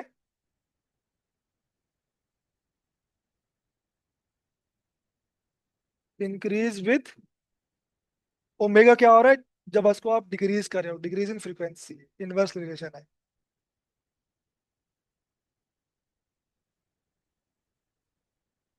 डिक्रीज इन, ये इसको आप याद रखने के लिए ये सहजन रख लो कि ये फ्रीक्वेंसी के इनवर्सली प्रोपोर्शनल है। फ्रीक्वेंसी ज्यादा होगी तो कैपेसिटिव रिएक्टेंस कम हो जाएगी, फ्रीक्वेंसी कम होगी तो ये ज्यादा हो। ठीक है, फ्रीक्वेंसी के साथ इनवर्सली रिलेशन में जाता है। ठीक है बेटा।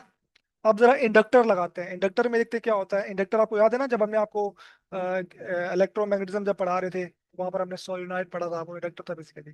ठीक है, तो इसको लगाने से क्या फर्क पड़ेगा? इसमें इसका उल्टा होता है मेरे बच्चा। AC through an inductor.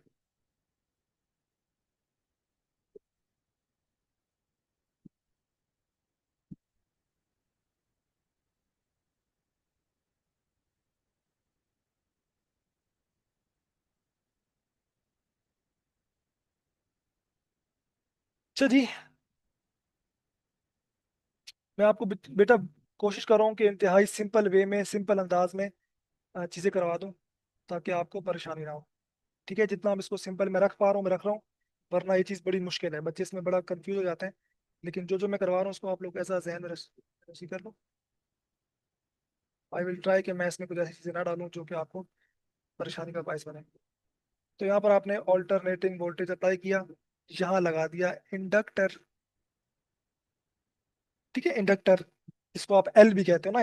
Inductance हमने पढ़ी थी, याद है आप लोगों को?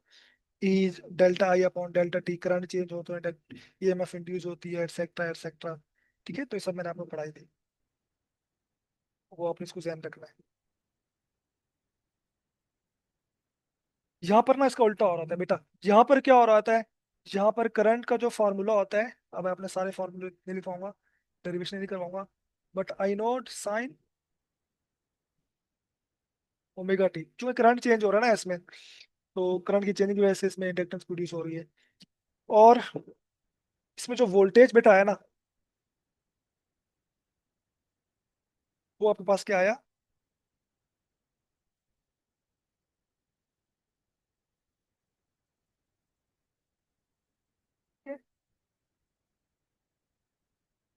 सही है बेटा। बस ये आपने दो चीजें हैं जो अपने ई कैट के लिए याद रखनी है, ज्यादा आपने सब कुछ है। तो ये बेटा क्या शो कर रहा है?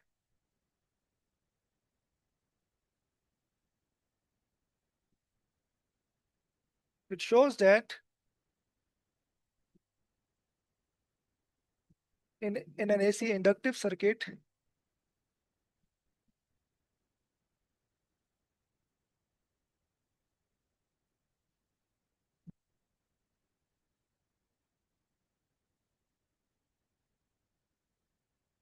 वोल्टेज लीड्स द,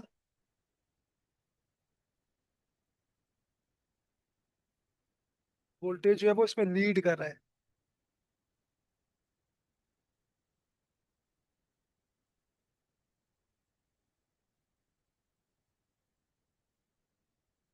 और और करंट इसमें क्या हो रहा है बच्चों? इसमें उल्टा भी एमसीक्यूज आ जाता है। करंट लेग्स बिहाइंड, ओए फौजिया, स्प्रे मार यार, पैर तो मुझसे बोलने पे, स्प्रे मारो पे, स्प्रे।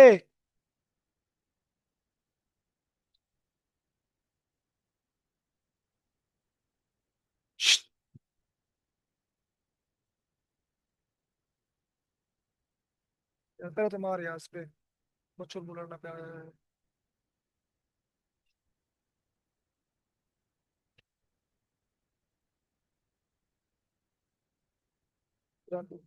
इज दैट क्लियर बच्चों? और इसकी मैं आपको डायग्राम बता देता हूँ ताकि आपको चीज़ क्लियर हो जाए।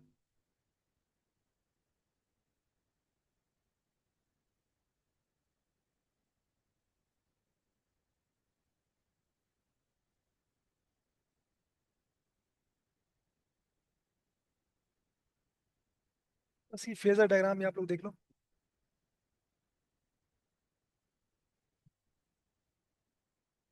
ठीक है बच्चों, वोल्टेज इसमें ऊपर है, करंट इसमें नीचे है। 90 के एंगल से करंट आपके पास यहाँ पर उल्टा जा रहा है। अब यहाँ पर जरा इसके इंडक्टेंस रिएक्टेंस भी देख लेते हैं, एक्स एल देख लेते हैं। एक्स एल की वैल्यू इसमें क्या होती है? बेटा इसमें एक्स एल की वैल्यू सिंपल ओमेगा एल होती है। क्या होती है? अगर आप रिएक्टेंस की बात करोगे, ओमेगा एल, ठीक है। कैपेसिटर के लिए क्या थी बेटा? 1/ओमेगा आ रहा था। ओमेगा सी, 1/ओमेगा सी था। यहाँ पर आपके पास क्या आ रही है मेरे बच्चा? यहाँ पर आपके पास ऊपर आ रही है। इसका मतलब ये है, ये इसको आप अगर ओमेगा की वैल्यू पुट करते हो, 2 पाई एफ एल, सही है।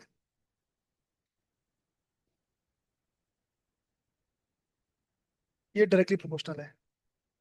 इसको आप लोग कह सकते हो, यहाँ पर आप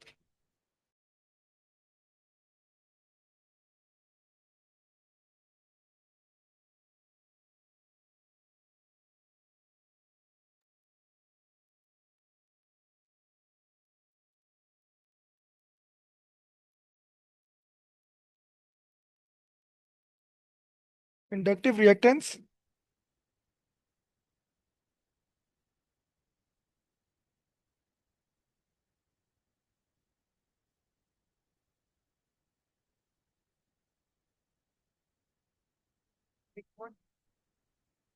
विद इंक्रीज इन फ्रीक्वेंसी,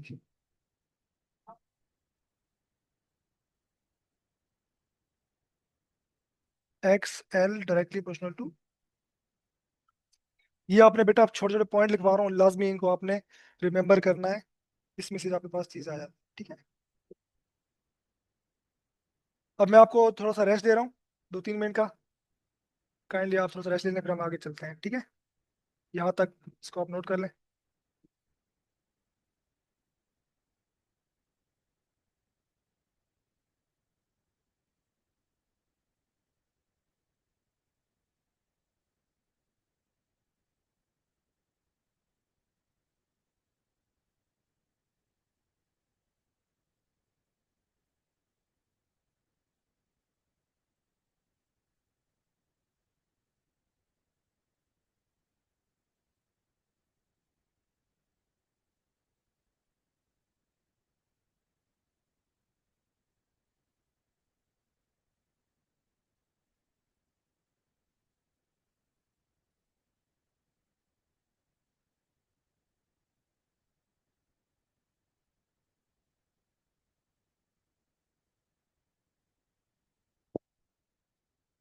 जो थोड़ा सा रेस्ट दे रहा हूँ, थोड़ा सा आप लोग उसको देख लें, फिर आगे फर्दर कंटिन्यू करते हैं।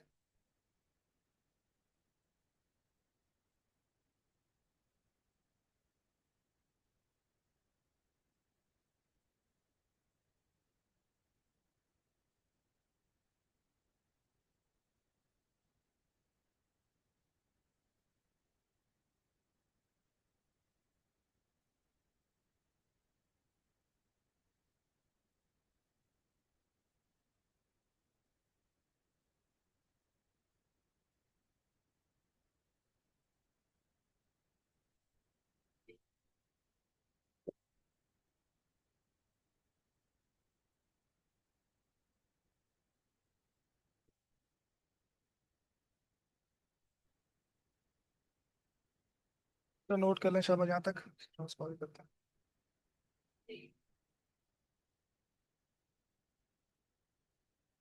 कोई प्रॉब्लम यहाँ तक बेटा?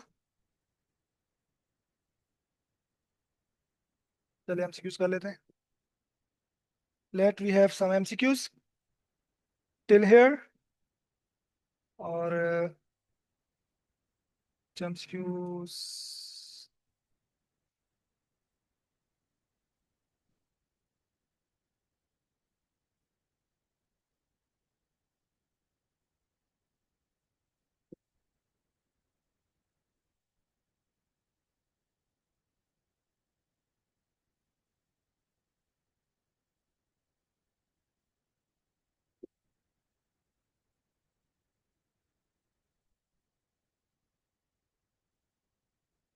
जी भाई, in an AC circuit containing only a capacitor the current. शाबाश, बताएं। करंट क्या करता है एसी सर्किट्स में प्योरली? शाबाश, इसका आंसर बताएं।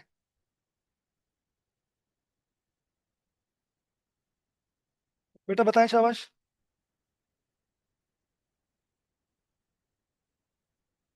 इंशाल्लाह, बस। वेरी गुड, लीड कर रहे हैं। Simple, lead voltage bye 90 degree. सही है। वोल्टेज को लीड करता है 90 डिग्री। मैं ना आप लोगों को इसके नोट्स भी दे दूंगा। वैसे हम जो नोट देते हैं किसी को नहीं, पीडीएफ फॉर्म में होती है, हमारी मेहनत होती है। बट आप लोग जो कुछ बच्चे बैठे हो ना आखिर तक, तो आप लोग 4-5 बच्चे हमारे बड़े खास बच्चे हो, तो आपको हम ये नोट्स दे देंगे। इन नोट्स को एक बार आप रीड कर लेना, तुम्हें 1-2 घंटे लगेंगे इस बस को रीड कर लेना, तुम्हारे लिए एसी जो है पूरा जबरदस्त हो जाएगा। बहरहाल। अच्छा जी, अच्छा जी।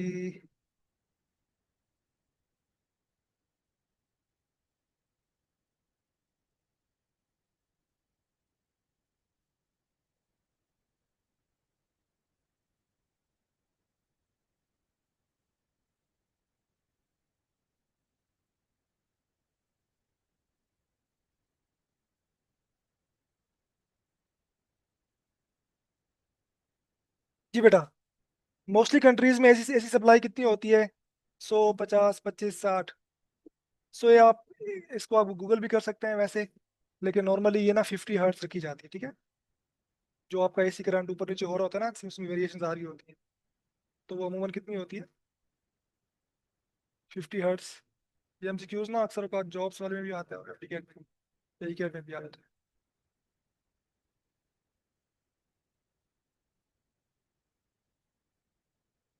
Is it clear? इसको बेटा आप लोग लाजमी जरा सा अपने जहन में रख लें।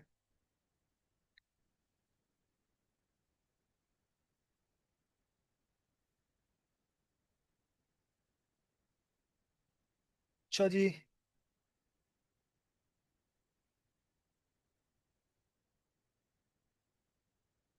इनप्योर।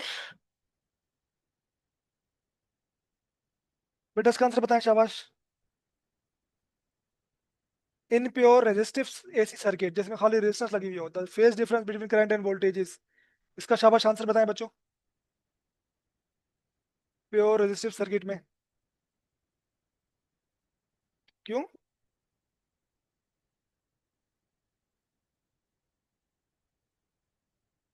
जीरो क्यों?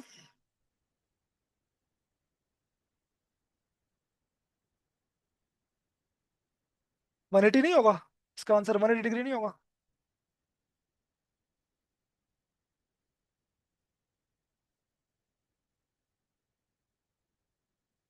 हाँ, very good.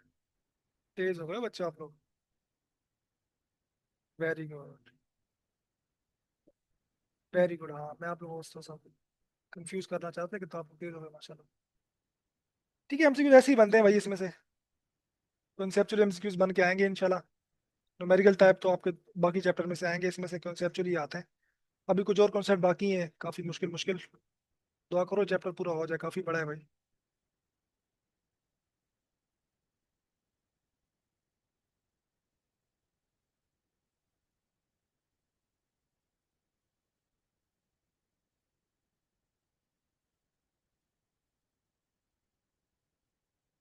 The unit of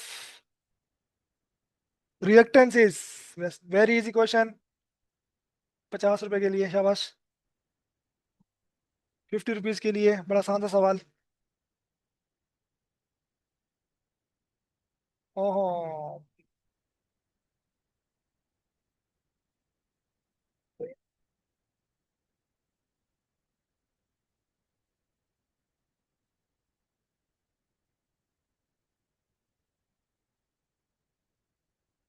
तो ये ओम है इसका आंसर, ठीक है, आसान से।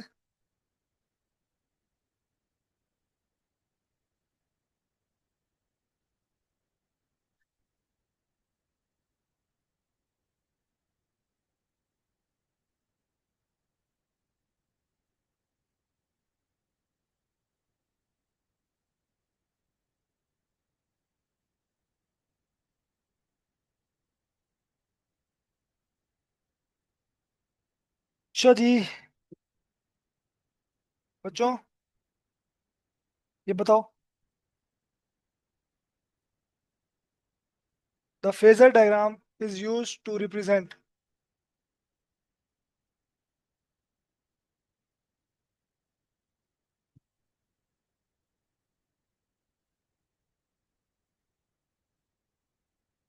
शाबाश। वेरी गुड, जिसने भी आंसर दिया है।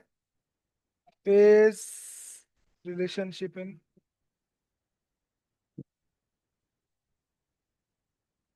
लैपटॉप है। ठीक है, चले हो गया।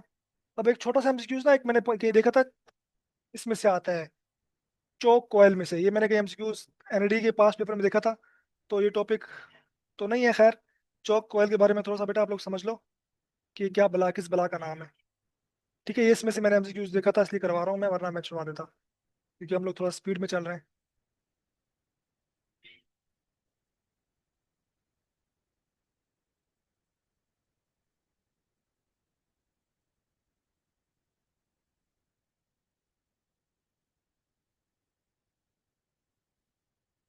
तो बच्चों, चौक कॉयल क्या होती है?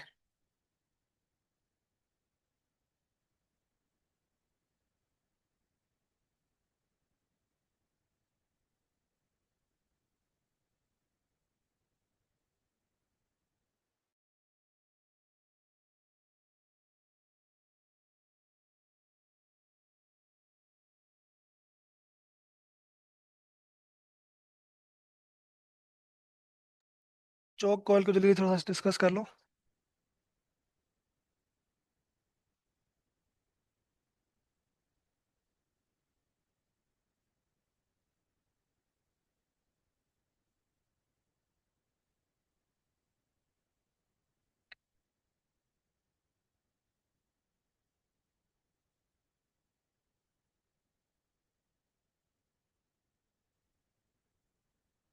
देखो बेटा, it is an insulated coil, ये कुछ इस कॉयल होती है। It is an insulated coil, नहीं करो, wound on donut shaped core, it is just used to block high frequencies। ठीक है।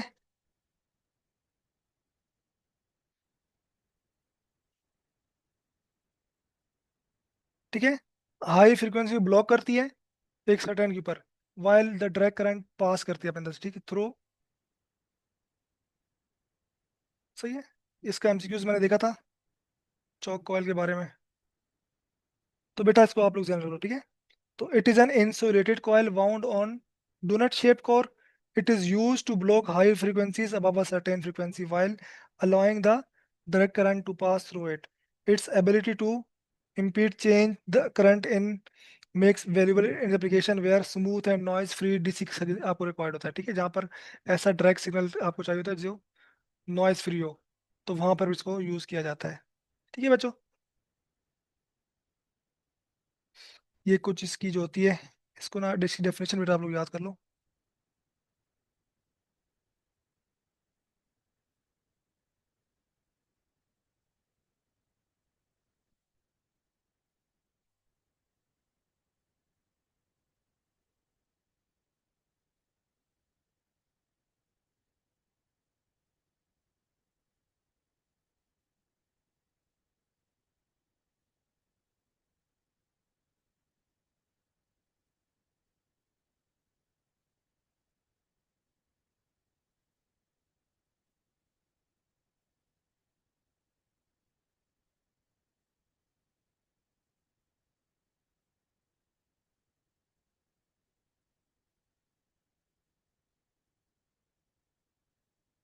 ठीक है बच्चों,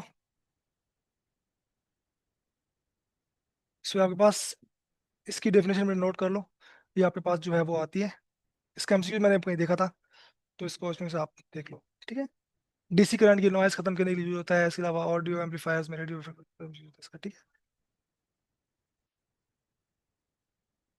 बेटा, हमारी लाइट चली गई है, इससे पहले कि हमारा लैपटॉप ऑफ हो जाए, आपको बस मेन मेन आरएलसी सर्किट करवा देते हैं।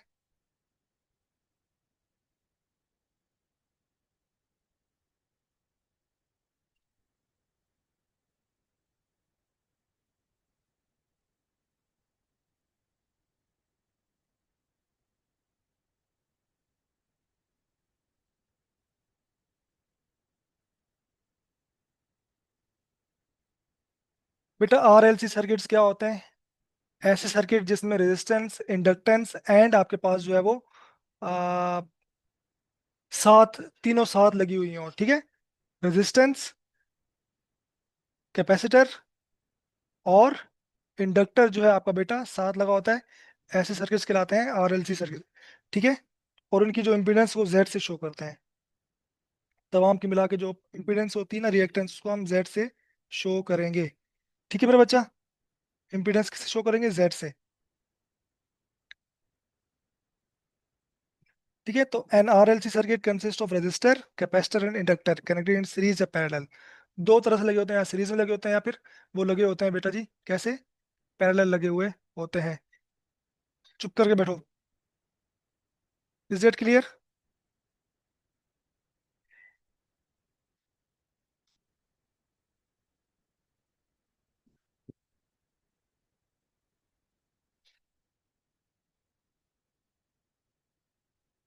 सो पहले बेटा आपके पास क्या है?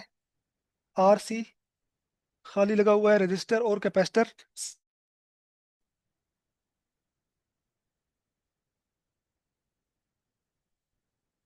क्या है बच्चों? ये आर,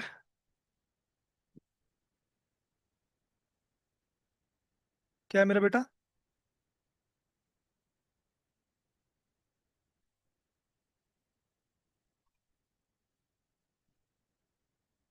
रेजिस्टर एंड,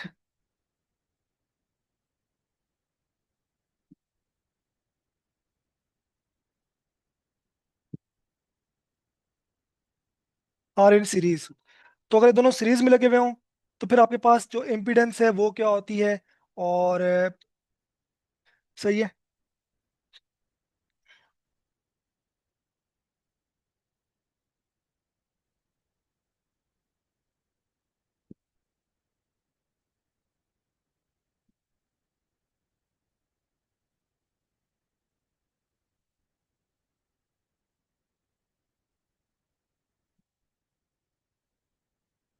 ठीक है बच्चा जी।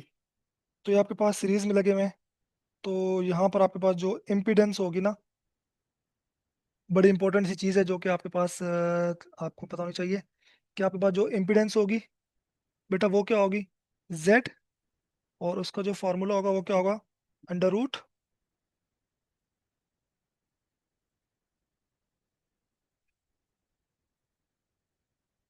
एक्स सी स्क्वायर, ठीक है।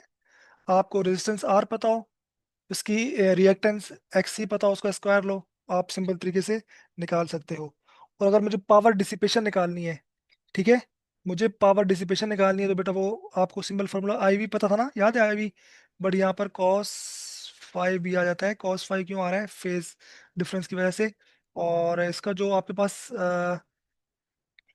अगर मैं एंगल बताऊं तो बेटा इस तरीके से कुछ ये, ठीक है, ये आप देख सकते हो बेटा कॉस फाइव कहाँ से आपके पास आया। ठीक है। अब चूंकि सीरीज है ना, तो इसमें सीरीज में हम लोग जो होता है, या आप बोलोगे सर वोल्टेज क्यों आ रहा है, करंट की डायग्राम क्यों नहीं है?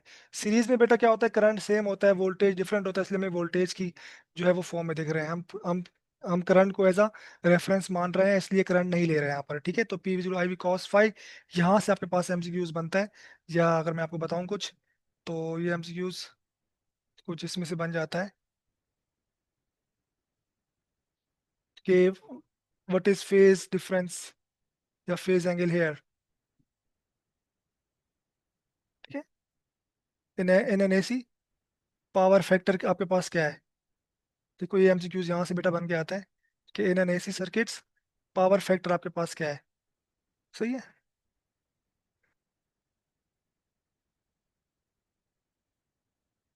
तो साइन फाई है, या आपके पास है वो tangent phi, cos phi, one upon cos phi. तो आपके पास डेफिनेटली आपको आंसर पता होना चाहिए कि आपके पास जो पावर फैक्टर क्या है बेटा? कॉस फाई डिफाइन कर रहा होता है। ठीक है, ये आप लोगों ने लाजमी जहन में रखना है ये फार्मूला। और इम्पीडेंस का भी आपको पता होना चाहिए जब कैपेसिटर और रजिस्टर आपके पास सीरीज में लगा हो। रजिस्टर और कैपेसिटर कैसे लगा हो बेटा? सीरीज में। और अगर आपके पास रजिस्टर एंड इंडक्टर सीरीज में लगा हुआ हो, फिर क्या होगा?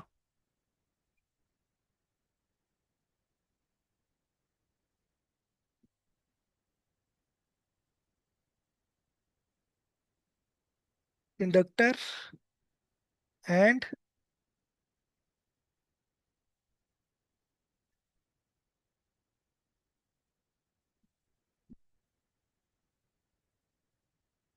Resistor in series. तो बेटा इसमें क्या होता है हमारे पास, इसमें हमारे पास ये होता है, इसकी डायग्राम कुछ आपको,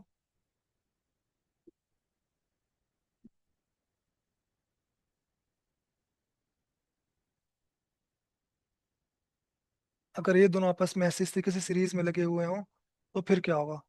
ठीक है बच्चे।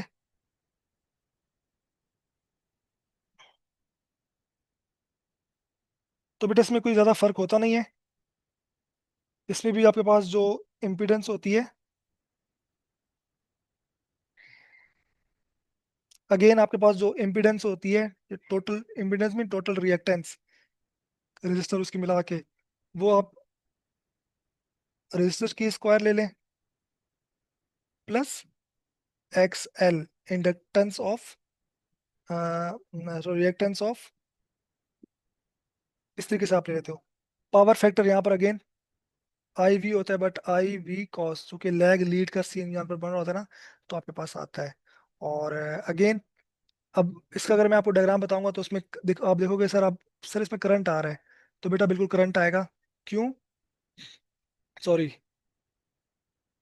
क्या बोल रहा हूँ मैं, वोल्टेज इसमें भी आएगा। ठीक है।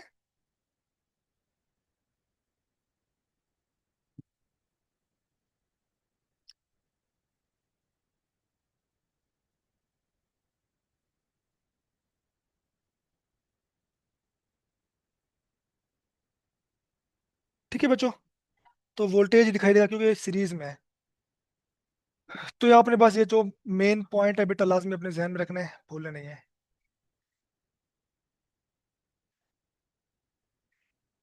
सही है। और बेटा क्या हो अगर हम इन तीनों को साथ लगा दें सीरीज में, अगर आप इन तीनों को सीरीज में साथ लगा दो तो फिर क्या होगा। ठीक है, अगर आप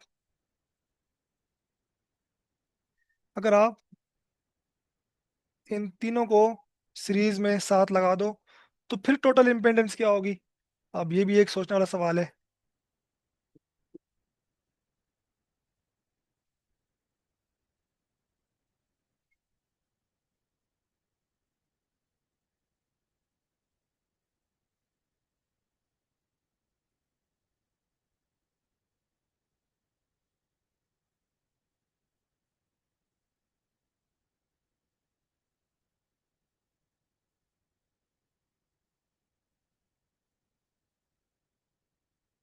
व्हाट विल हैपन अगर हम इन तीनों को सीरीज में साथ लगा दें।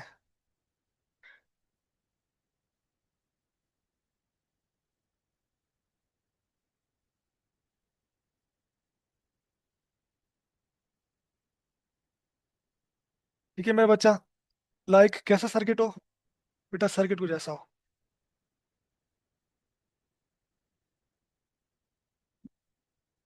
अब आपने तीनों को बेटा कैसे लगा दिया, साथ लगा दिया। अब हमारे पास इम्पीडेंस क्या होगी, सीरीज में है बट तीनों साथ आपके पास हैं। ठीक है।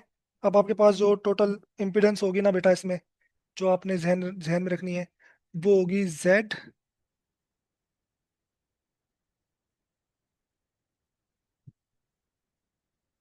आर स्क्वायर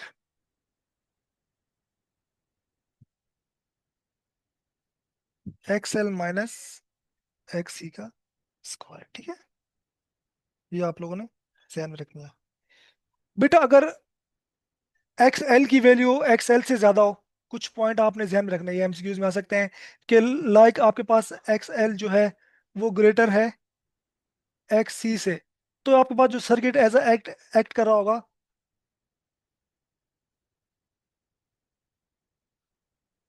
रजिस्टर और इंडक्टर सर्किट।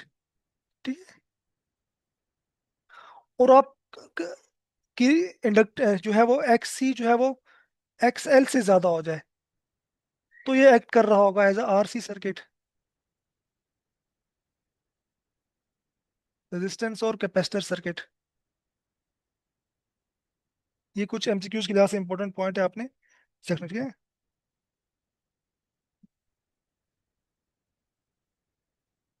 बट क्या हो जाएगा बेटा अगर दोनों इक्वल हो जाएं?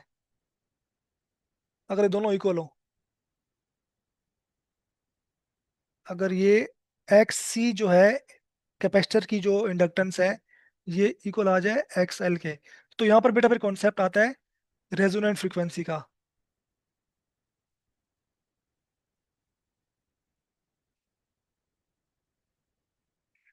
ठीक है, resonant frequency, the frequency for which capacitor is, ठीक है, जिसमें आपके पास ये कंडीशन हो तो आपके पास, ठीक है, रेजोनेंट फ्रीक्वेंसी कॉन्सेप्ट आ जाता है।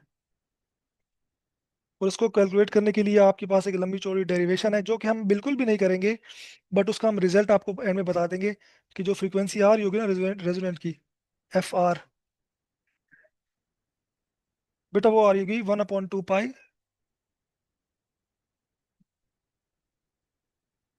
The root of L C. ठीक है, 1/2 pi root of L C. Sorry बेटा, थोड़ा सा मैं फास्ट करवा रहा हूँ, बट ये चीज़ें जल्दी करवानी जरूरी है। सही है।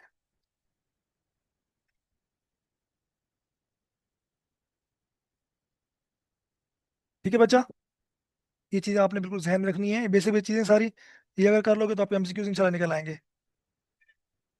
इंटर में आपने डिटेल में चीज़ें पढ़ी होंगी, बट, और ये इसका एक बड़ा मेन पॉइंट है जो कि आप लोग,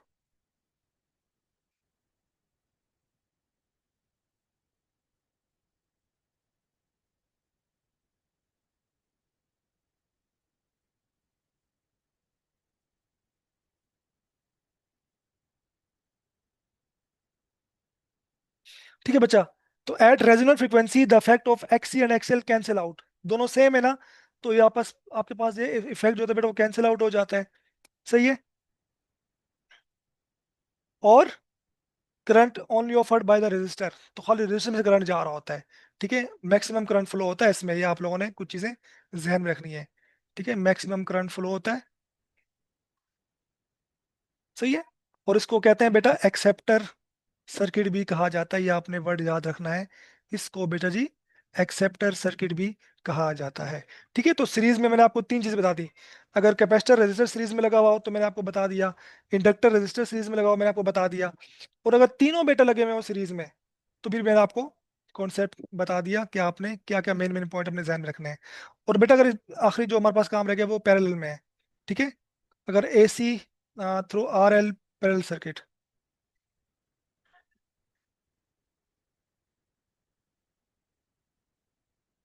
ठीक है बच्चा, तो अगर आपके पास स- ये आपके पास लगा हुआ हो कैसे, पैरेलल में, लाइक, क्या कहना चाह रहा हूँ बेटा, कुछ इस तरीके से, लास्ट टाइम हमने सीरीज में लगाया था, अब इसको लगा दें आप पैरेलल में, तो पैरेलल में फिर आपके पास क्या होगा, इस तरीके से आपके पास बेटा कैसे लगा हुआ है ये पैरेलल में।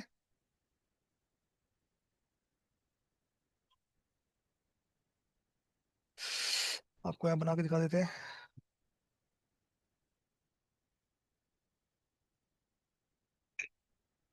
बच्चे देखो, मैं बना देता हूँ, ज्यादा आपने परेशान नहीं हो ना।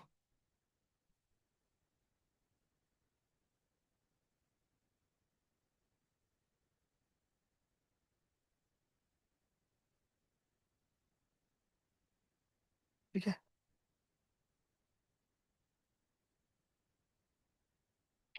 ठीक है बच्चा, और अगर मैं यहाँ से, यहाँ पे लगा दी, यहाँ पर आपने लगा दिया रजिस्टर, यहाँ पर आपने लगा दिया इंडक्टर। सही है, यहाँ पर आपने लगा दिया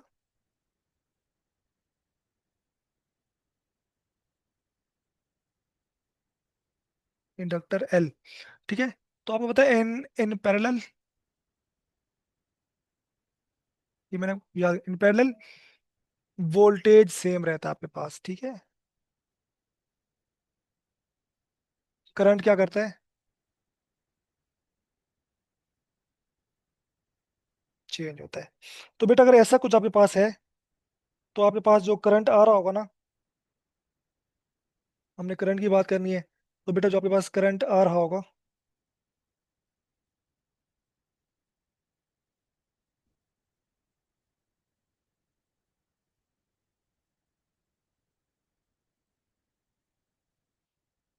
वो रेजिस्टेंस में से करंट का स्क्वायर प्लस इंडक्टर में से करंट का स्क्वायर का रूट होगा, ठीक है।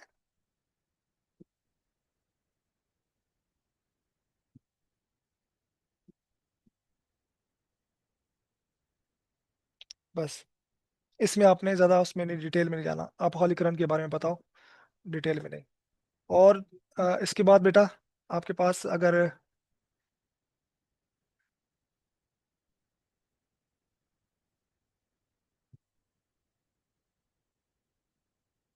कैपेसिटर और रेजिस्टर सीरीज में लगे हुए बेटा, तो फिर आपके पास क्या होगा?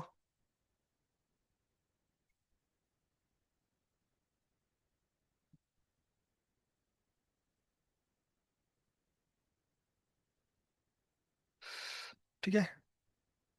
कैसे मेरा बच्चा, कि आपके पास जो है वो इस तरीके से, और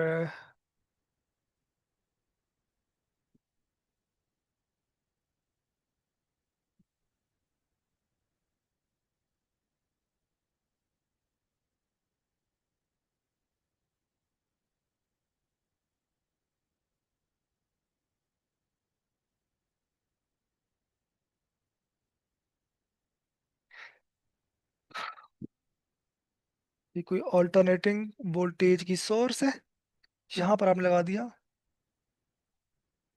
रेजिस्टर, और यहाँ हमने लगा दिया कैपेसिटर सी। सही है। तो सेम यहाँ पर भी बेटा आपके पास जो करंट आ रहा होगा ना, I the root of,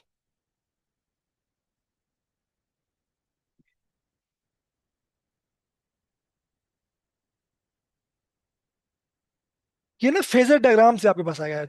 night night angle right angle triangle में जब बनता है ना आई के वेक्टर, उसको आप पाइथागोरस थ्योरम सॉल्व करते हैं, वहां से आता है, ठीक है। आपने परेशान नहीं होना। जो फेजर डायग्राम है ना उसमें 90 डिग्री बन रहा है ना, तो राइट एंगल ट्रायंगल बन जाती है, वहां से आ जाता है। अगर आप भूल जाओ तो आपने वो जहन में ले आना है, ठीक है। हम उसकी डेरिवेशन में तब नहीं जा सकते, बट मैं आपको जितना बता रहा हूँ आपने तो माइंड में रखना है। अब बेटा इन तीनों को लगा दो पैरेलल में, अब क्या होगा? अब लगा दो तीनों को पैरेलल में, तो अब क्या धमाका होगा भाई?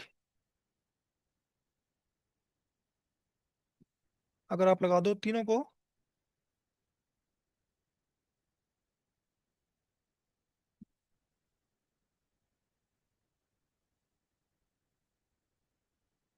ठीक है। कैसे? ऐसे।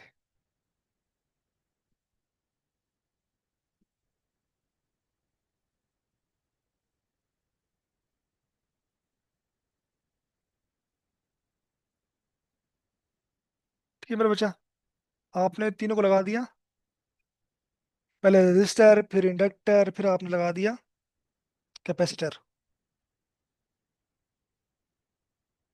तो ये जो डेरिवेशन आ रही है ना फेजर डायग्राम से, राइट एंगल ट्रायंगल वायंगल करने के बाद आ रही हैं, यहाँ पर बेटा जो आपके पास करंट आएगा, आपके पास जो टोटल करंट आप निकाल लोगे ना, चूंकि पैरेलल है तो यहाँ पे करंट डिस्ट्रीब्यूट हो रहा है, इसलिए हम करंट की बात कर रहे हैं।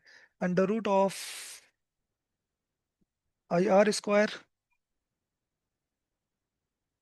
प्लस, अब चूंकि ना इनमें इंडक्टर और कैपेसिटर में फेज का डिफरेंस आ रहा है, ठीक है, तो आई एल माइनस आई सी आप आएगा। ये सारी डायग्राम से प्रूव है, बट आपको खाली बस यहाँ से फॉर्मूले ध्यान में रखना है। इसमें से अगर आपके पास कोई न्यूमेरिकल आता है तो आपने बात करना है। सही है।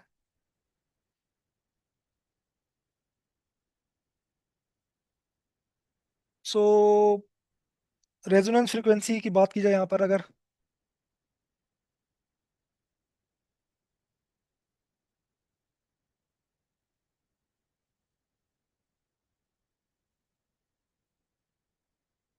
तो उसमें बेटा क्या होता है? The frequency for which inductive reactance is equal to capacitive reactance, तो दोनों जब इक्वल हो जाएंगी, सही है। ये तभी होती है ना जब आपके पास इंडक्टिव रिएक्टेंस बराबर हो जाती हैं कैपेसिटिव। तो अगर मैं अलग अलग सी आपको, चलो थोड़ा बता ही देता हूँ, कि अगर मैं अलग अलग बात करूँ तो इंडक्टिव करंट यहाँ पर क्या होता है? V is equal to I R, I is equal to V is equal to I R, V upon R. तो V अपॉन आर, आर यहाँ पर X है तो एक्सएल, एक्सएल होगा। ऐसे ही कैपेसिटर कैपेसिटर में जो करंट होगा वो वी अपॉन एक्स ही होगा। ठीक है। तो यहाँ से इसकी डेरिवेशन चलती है। जब इसको आप इस वाले फार्मूले में पुट करते हो ना, above वाले फार्मूले में, ठीक है, मतलब अगर आप वैल्यूज यहाँ पुट कर निकालने के बाद, तो आप देखते हो बेटा आपके पास जो करंट है ना, खाली आई इक्वल टू आई आर रह जाता है। सही है। आपके पास फार्मूले में तो आपके पास जस्ट ये रह जाता है। तो यहाँ से हम रिजल्ट क्या निकालते हैं? यहाँ से रिजल्ट आपके पास बेटा जो निकलता है, बड़ा जबरदस्त रिजल्ट है। एमसीक्यूज के पॉइंट ऑफ व्यू से बहुत इंपॉर्टेंट है। वो मैं आपको बता देता हूँ, आप उसको नोट कर लो।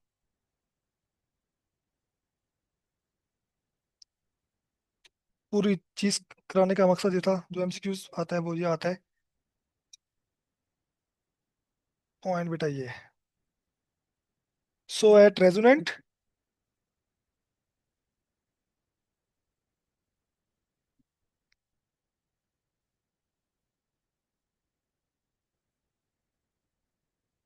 सो at resonant frequency current will be minimum and hence the impedance will be maximum.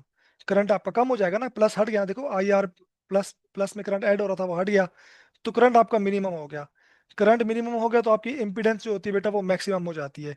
इसलिए इसको रिजेक्टर भी कहा जाता है, रिजेक्टर सर्किट भी। ठीक है। ऊपर अगर इसको आप सीरीज में लगा दो तो वो एक्सेप्टर बन जाता है, ऐसे लगा दो तो बेटा आपके पास ये रिजेक्टर बन जाता है। सही है मेरा बच्चा। तो बस ये आपके पास कुछ चीजें थी, और कुछ चीजें हैं बट अब चूंकि टाइम खत्म हो गया, हमारे पास टाइम है नहीं। एमसीक्यूज कर लेते हैं। सही है। एमसीक्यूज कर लेते हैं।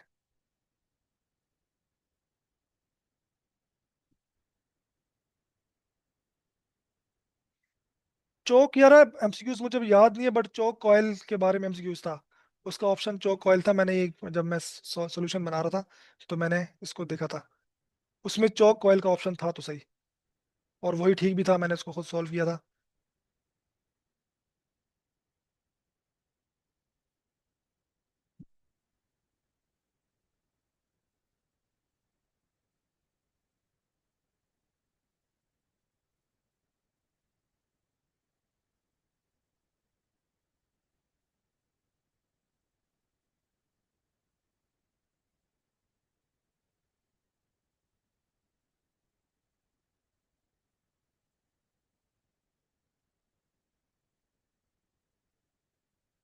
चलो बच्चों, ये सवाल बड़ा, अभी इसी में से एक पास पेपर का सवाल भी आपको दे देते हैं। देखो, at resonance in LRC circuit, series circuit, क्या होती है बेटा? शाबाश बताएं। शाबाश मेरा बच्चा बताएं। एलआरसी सीरीज सर्किट में क्या होती है? मिनिमम, जीरो, मैक्सिमम या अनप्रिडिक्टेबल? शाबाश। सीरीज एलआरसी सर्किट में क्या होती है? मैक्सिमम होती है। ठीक है। क्या होती है? मैक्सिमम होती है।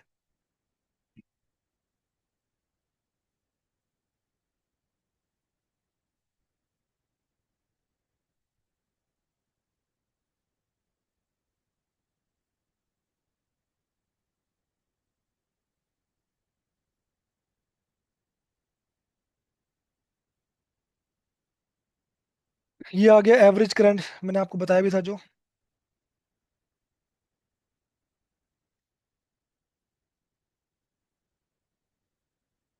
बेटा क्या एवरेज वैल्यू क्या होती है current?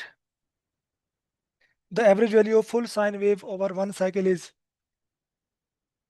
Peaks, peak to peak value होती है, आरएमएस की वैल्यू होती है, बट एवरेज वैल्यू क्या होती है बच्चा? जीरो होती है। एवरेज वैल्यू क्या होती है? जीरो। ये आप लोगों ने जहन में रखना है। सही है। Very good.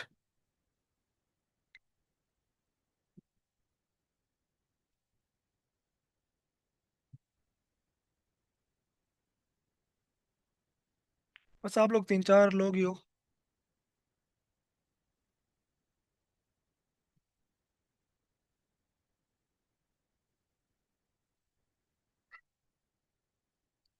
सही हो गया ना, चले इसको वाइंड अप करते हैं। और इसके नोट्स अगर आपको चाहिए हो तो आप मैसेज बता दीजिएगा एडमिन को, तो हम आपको जो है इसके नोट्स इंशाल्लाह दे देंगे।